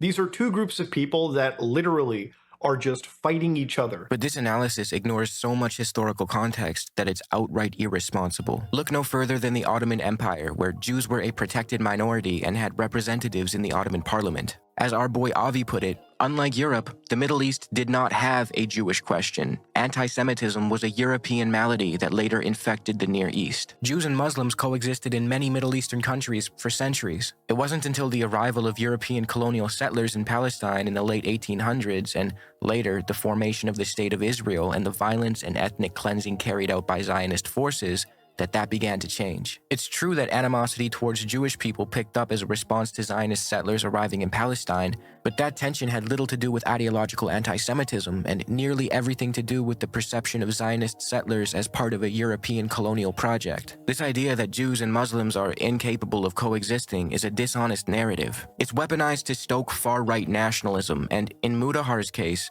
it's being used to both sides a genocide. It was the interjection of the Europeans into the Middle East that introduced complex political animosities. When you leave that part out, you are lending credence to some very dangerous narratives. Stripping this conflict of its colonial and imperial roots doesn't just... The work that Israel has done into painting Muslim people as the most anti-Semitic group when the Holocaust happened in Europe is incredible.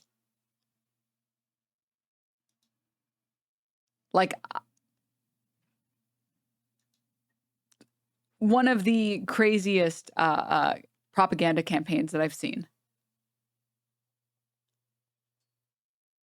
You don't think Ethan is actually going to talk to Sam, right? I don't think he is.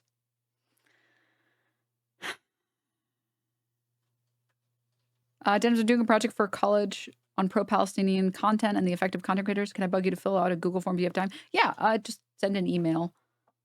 I think that email still works. If not, you can send a Twitter message and just tell me what your Twitter account is so I can keep an eye out for it.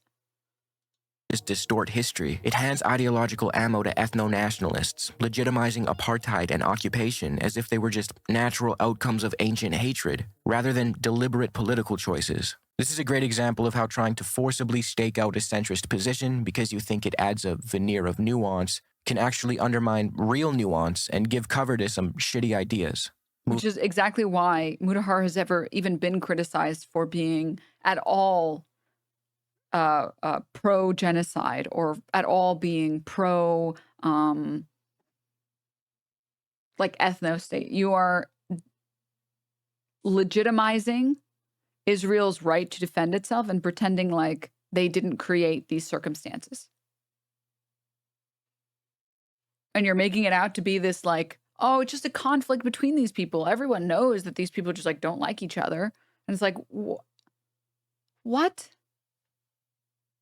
Moving on. I don't think it's too much to ask for Mudahar if he's going to broach this serious topic to at least fill us in on the severity and details of what's actually happening in Gaza, especially if he's going to rack up 1 million views by shitting on these crazy woke Palestinian advocates. By all means, broach serious topics, but brother, you have millions of subscribers and the ability to shed light on the severity of the suffering being inflicted on these innocent people. But I guess it's better for the algorithm if you just take aim at a guy like Hassan Piker instead. All these SlopTube guys really fucking hate this dude. Some of them are genuinely obsessed. Take Nux, for example. He's a... What is this, a cartoon? Who has millions of subscribers across... I'm sorry. I can't take Nux seriously. Nux will forever be the Twitch thought guy. I don't care. I really don't care what he has to say. And you can never convince me to care what he has to say. Ever. Like, it's not like I've tried. And every single time I've had to see a clip, I immediately burst out laughing. Because he is, to me, only and will only ever be the fucking Twitch thought song guy. Do you guys know what I'm talking about? One's if you know, two's if you don't. Where is it? Denims, don't do it. The fact that he did this and he just naturally sounds like the Boyle character from Fairly Odd Parents is like, it's just amazing.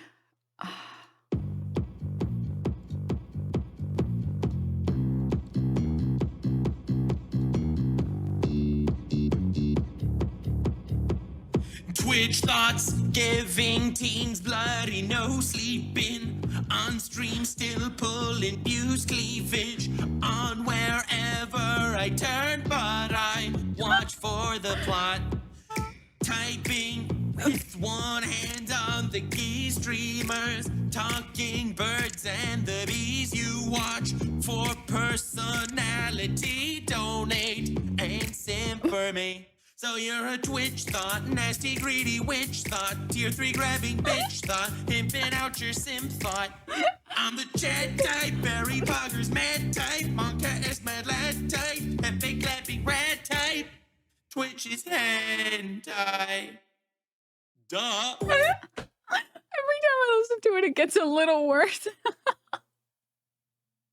And to all the people saying, this is satire, right? Ha ha ha. This is satire, right?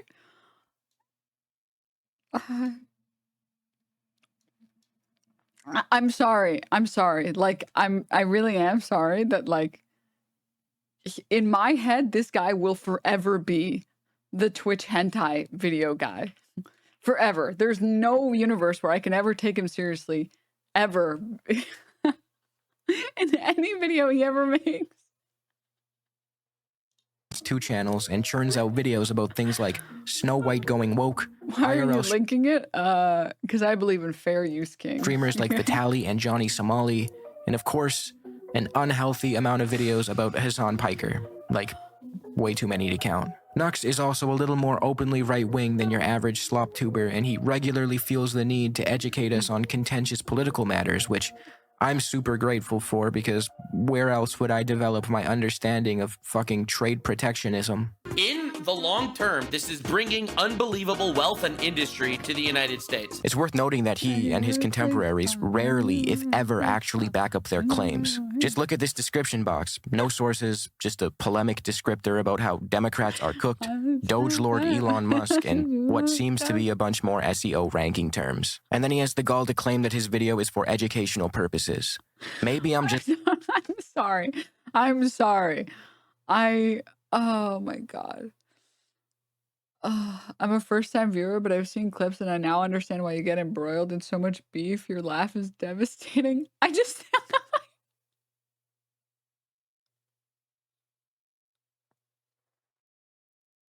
I find a lot of joy in living. Okay? What's the point in living life if you're not going to be happy while you do it, you know? I'm talking about choosing to be mad about things. Like, I feel like a lot of people choose to be mad about the dumbest shit. I'm not saying like, I'm sorry, you have chronic illness and you're choosing to be sad.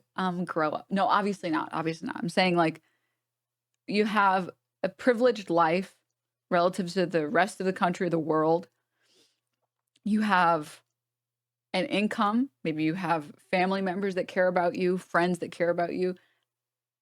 I have that right now, and I'm very grateful for having it. I'm going to enjoy life while I'm around, all right? I think a lot of these people they still have it. Like, Ethan Klein is so much more, he's so rich. He's so much richer than me. He has so much more money than me.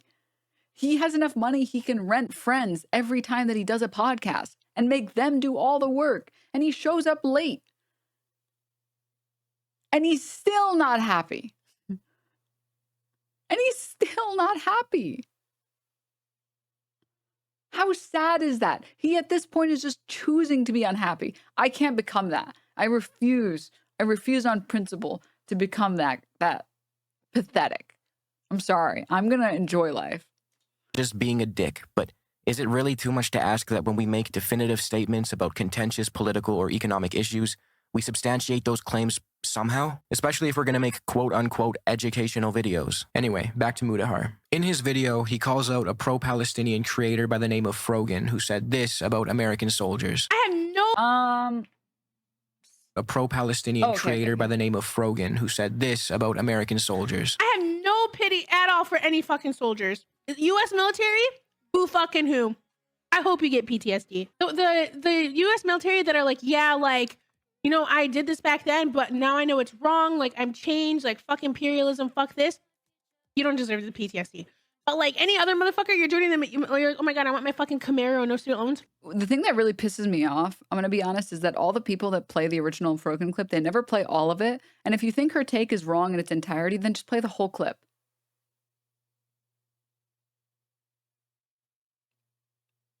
Why cut it? If you're certain that you're right and her position was wrong, then just play the whole clip. That's my only criticism. It's just like, why? Why not just, again, why not just play all of it? Fuck you. Is what she said crude and callous? Yeah, sure. I would never co-sign the wishing of mental health issues onto anyone, but let's examine where a statement like hers comes from. Frogan is a creator of Lebanese descent whose family fled the Israeli-Lebanese war. Is it really that hard to understand why— That was actually the first time I've seen that clip without it cut out. That's crazy that they did that. Yeah. I mean, like, because you can still, here's the thing, right? You can still disagree with that take from Frogan. I think that there is a realm where you can disagree with that take, where you can say, wait, what about the people who are like in the middle, who are not aware and will never become aware because they live under a rock and they don't care to become aware.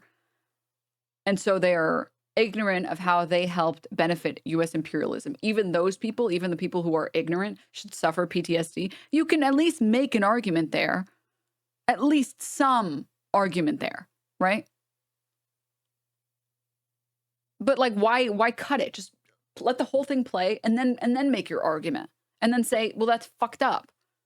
Or people who were drafted. I mean, drafting doesn't, I think she's clearly, sorry, not clearly. I think in here she's talking about U.S. imperialism and IDF and the IDF, and drafts in general don't, I mean, the U.S. hasn't had a draft since the 70s, I think.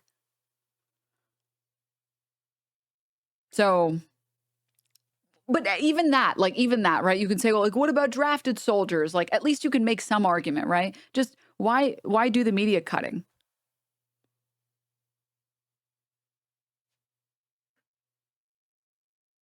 Person of not only Lebanese descent, but of Middle Eastern, Latin American, African, or Asian descent might feel a hatred for the imperial, murderous U.S. military that has infected their politics, bombed their countries, or outright occupied them for decades. Mudahar seems to think so. He had this to say about Frogan's take. Oh, how out of touch do you gotta be? How privileged do you gotta be to sit there on your ass in California and just badmouth the people that take a bullet for your freedoms every single day? The most outrageous shit you'll ever hear. Just for reference, here is Mudahar's very charitable coverage of Asmongold saying that he doesn't care if Palestinians get genocided because he believes they have an inferior culture. I just want to preface, Zach Asmongold has pretty much walked these things back and, has apologized for it. In this situation, one could, if they were to extend the charitability, could say that Asmongold was probably referring to extremists in the Islamic religion and their view on people in the LGBTQ camp, all right? And let's take another look at how he responded to Frogan. Oh, how out of touch do you gotta be? How privileged do you gotta be to sit there on your ass in California and just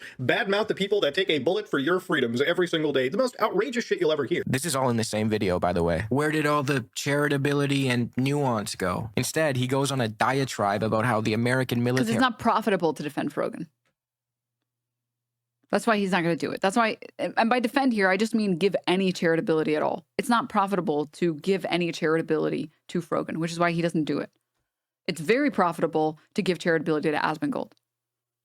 It's very simple. It's very, very simple. Once you start looking at things from the lens of like whether or not something will get someone more views or more clicks or whatever, or even more harassment, right? Because if you criticize or disagree with Asmongold, there's like a 95% chance his editor will clip any section that he can find and put it on the channel where it's like, they literally want every bad thing that's ever happened to happen right now to me.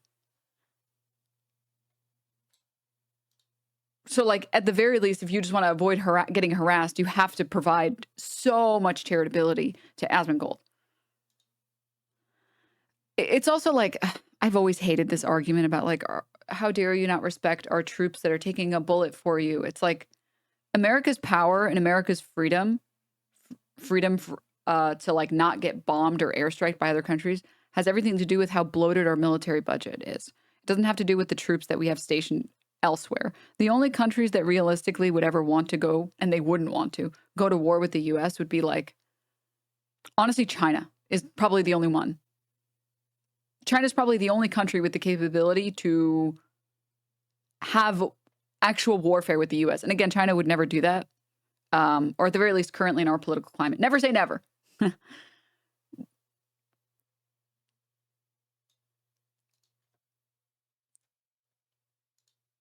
China doesn't have an interest in doing that because it's a waste of their money and it's a waste of their time.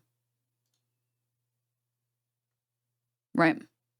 The reality is that it's not that U.S. troops are taking a bullet for your freedom and that's why we have our freedom. It's that the U.S. military is so bloated and other countries know that, so they would never engage in warfare against us, right? Our freedom isn't in, like, Vietnam. It wasn't in Vietnam. Our freedom wasn't in Iraq. Like, our freedom hasn't been in these other countries. But I'm not, like... It's a personal gripe that I have, which again, like I hate the bad faith argumentation. That's what I hate. Or like the very surface level argumentation. Also, it's just incorrect because US troops don't die for freedom. They die for profit. Hey man, Lockheed Martin, they got to make money somehow.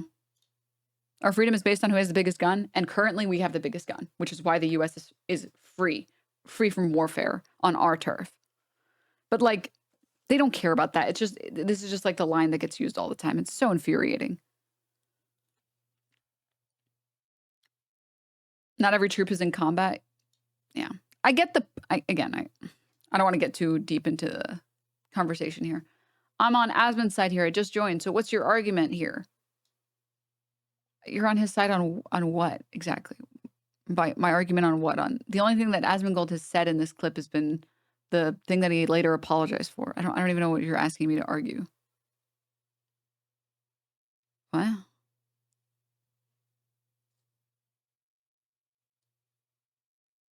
I don't. Roaches, do you love them? Like what did we? The whole Frogan take thing. Oh, what did he say something about the Frogan? I don't know what Asmon said about the Frogan thing. I genuinely, I don't know. I don't keep up with every single take from Asmongold. I can pull up his Twitter.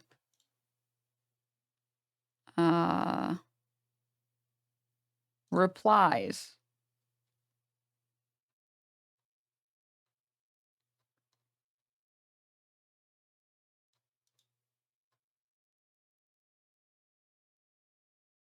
Is this one? Are you talking about this take?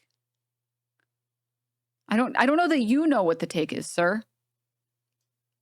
Are you talking about this one? About upholding decisions fairly?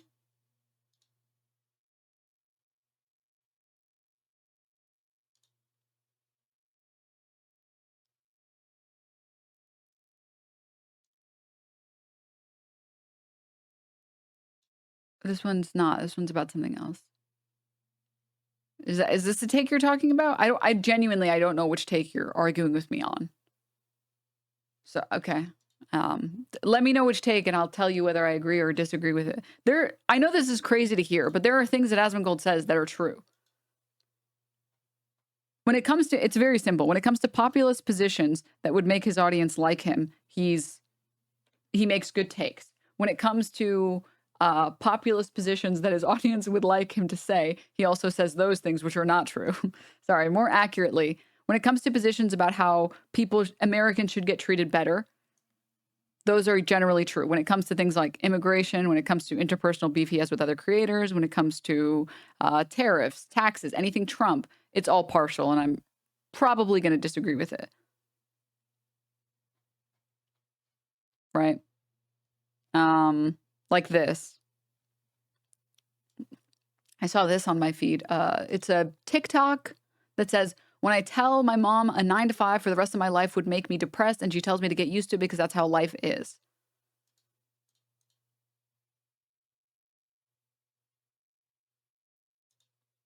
And this person said the vilification of a 9 to 5 job is amongst this generation is absolutely fascinating to me. For God's sake, you're working in an air-conditioned office where you have to reply to emails and add or multiply a few numbers on Excel. Most people around the world would kill for that.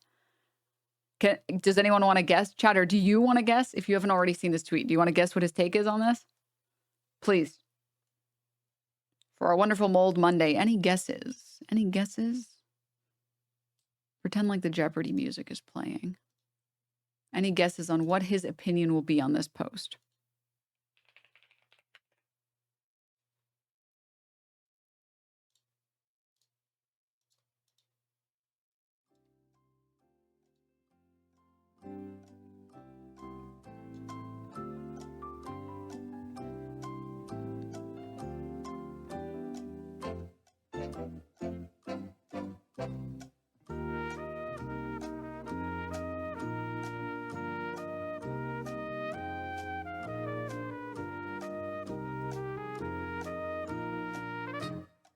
Can I guess? Yeah, go for it, Larry. Isn't funny. Anyone can guess, chat.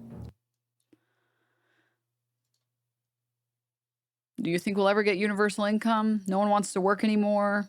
These are a lot of good guesses. If her boobs are big, she's valid, but if not, she needs to stop complaining. It's actually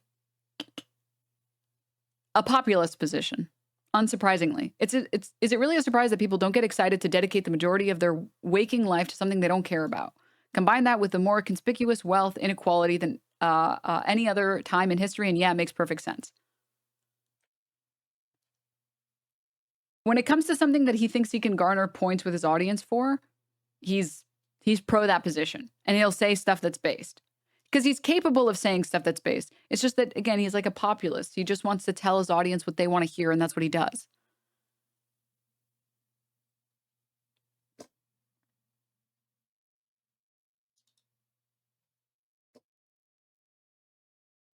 Actually, first good position of him, he is capable of having and making good decisions and saying good takes. The thing is, again, like I just said, he has a specific target audience and he does everything he can to reach those people and get their support.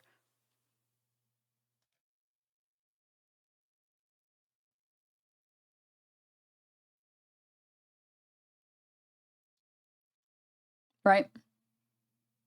I don't have like a blind dislike of Asmongold. My position is just that I think that a lot of the times he's irresponsible with his platform because he refuses to engage with things in a way that's actually meaningful. And he talks about things with very little context and without knowing about them beforehand. Like the video on tariffs is like, it's so bad. It's one of the worst videos I've ever seen. He repeats everything that the woman in the video says about how Trump is great and the tariffs are really good for America and China's fucked. They talked to a couple Chinese factory owners, a few, and they're like, see, this is going to make China fold. He makes like an outrageous claim about how obviously Donald Trump and his genius is going to tariff all the surrounding Asian countries because otherwise China would just move production to these countries. Duh, hello. Literally less than 2 days later, Trump pulls back on the tariffs for every country except China. Brings it down to 10%. For every country except China. Again, because he's not talking about the things that he actually knows anything about. If he talks about WoW, I'm sure what he says is actually pretty valid. He plays a lot of that game. He just doesn't care. He knows what the people want to hear, so he gives them what they want to hear. And I think once you look at it from that perspective, it all makes a lot more sense. What he's going to say makes a lot more sense and becomes a little bit more predictable. The only difference in the job climate that shifted is caring about mental health and wealth inequality. Younger generations realize that 9-to-5 slave job is genuinely terrible for mental health, structured to be that way. They just ignored it. Probably one of the easiest jobs ever, warehouse, screen printing work, slapping t-shirts on the table type of stuff, and still mentally draining and terrible because people shouldn't have to slave away and not make ends meet. Well, yeah, and here's the thing, right? No, he sucks at WoW, hasn't had a good WoW take in years. Okay, I don't know. I don't play WoW, okay? I only played Korean MMOs where they had really good physics on the tits, all right? So don't talk to me about WoW. WoW has always been too ugly for me to really get into. And this is coming from someone who was so addicted to MMOs, I became a raid leader, total fucking virgin loser, spent all my time building these fucking raid sheets and teaching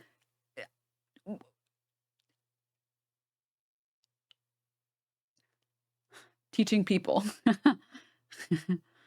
teaching people how to do the most basic raid bosses, okay? I couldn't come up with an insult. I was like at a loss for words. Like I'm just going to assume for my sanity that all those people were high and drunk at the same time when I was teaching them these bosses. And was so invested that I literally had to swear off video games, or sorry, MMOs forever. And I refused to play another MMO ever in my life. I almost relapsed, guys.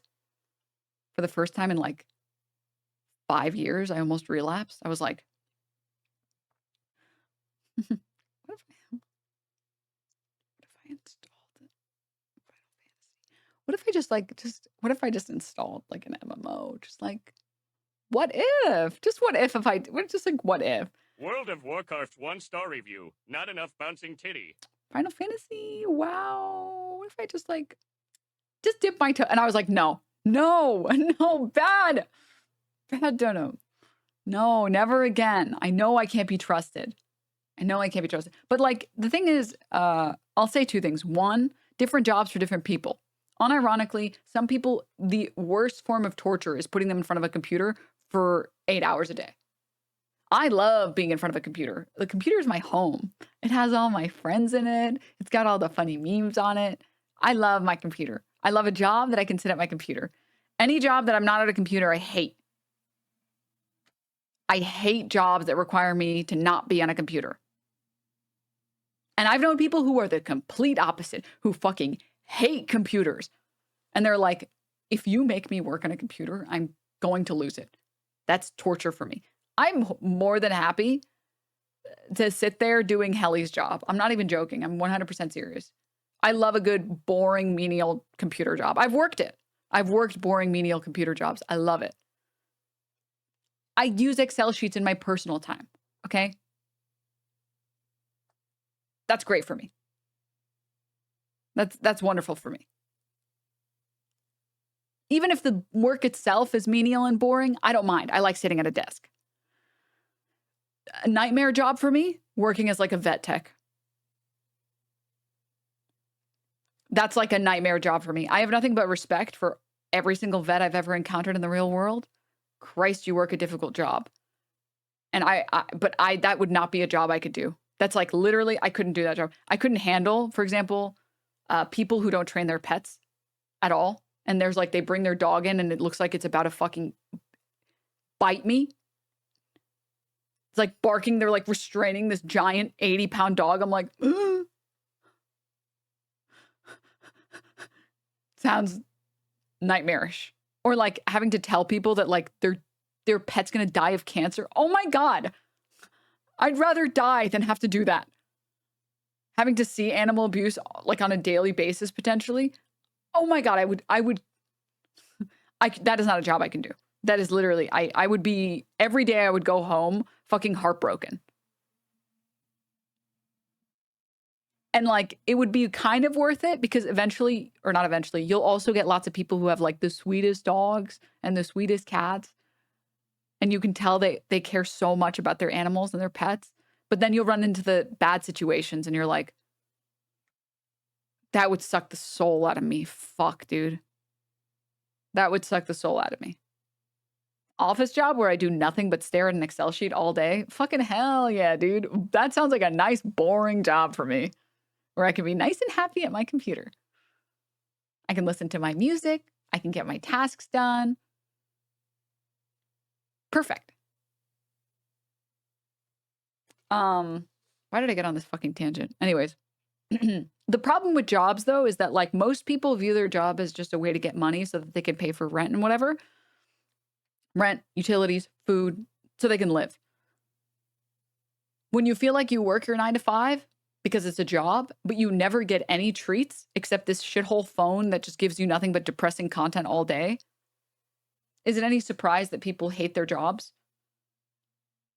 You go to work, God forbid it's a customer-facing job, you get berated all day by customers, you get berated all day by your boss, you get to go home, so you have no time, you have just enough time to make yourself lunch and then watch 30 minutes of TV and then go to sleep. And you get to do that forever. And you never get paid time off, you never get sick leave, you don't get to have a union, you don't get to go on vacation. Like, who wants to live a life where you get the only time that you get off is Saturday and Sunday, but you're being told that you shouldn't spend money on avocado toast because then you'll never get a house. So what, you sit home all day? Because what, you want to go get dinner with your friends? That's like anywhere from 20 to 50 bucks. Not to mention you have to catch up on all your chores. You got laundry to get to, you got dishes to get to, you have some sweeping, mopping, vacuuming to get to. Like, is it any surprise then that people hate their jobs? That even if the job itself is pleasurable, or like it's not a negative, you're not working a hard physical job. Even if you're working in a factory that's air conditioned, it's still a physical job, but like relative to construction work, less physically draining. But is it any surprise that those people also hate their jobs? Because they do nothing but go home, take care of life shit, and then go back to work. And they're incentivized to not ever spend money because they need to save it for when they get cancer and so that they can pay for their cancer bill. Like, what? That's not living. Like, what the fuck? What part of that is living? Huh? Bizarro. Anyways, this guy stopped typing, but hope you're still around. Hope you're having a good time, Dr. Logic. Epic, Dr. Logic. I'm 24 now. I've been working since 16. This is the first job I've had that has actual benefits. If you were wondering what the job market is on the East Coast for someone with an education, I have a GED. Yeah. But that's why I think I'm pro worker rights beyond over almost everything else. Like, that is like probably my #1 issue, that workers need to get treated better. It's not fair that you make billions of dollars for your boss so they can go to fucking space and back 20 times this weekend and you can't get 10 days of sick leave. That doesn't seem good. That doesn't seem fair.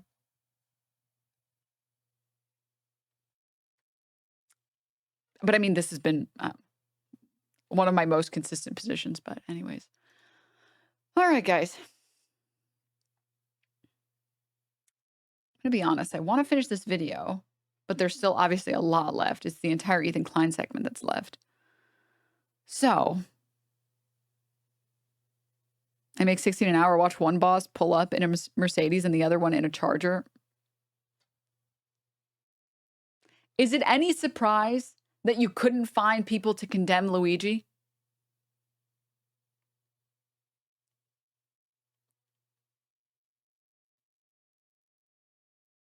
You treat all your workers like shit and then you expect them to cry when the CEO dies. Why aren't you guys literally sobbing? Why aren't you showing up to his funeral with flowers? Why are you making memes and laughing? This is messed up. Like, why would they?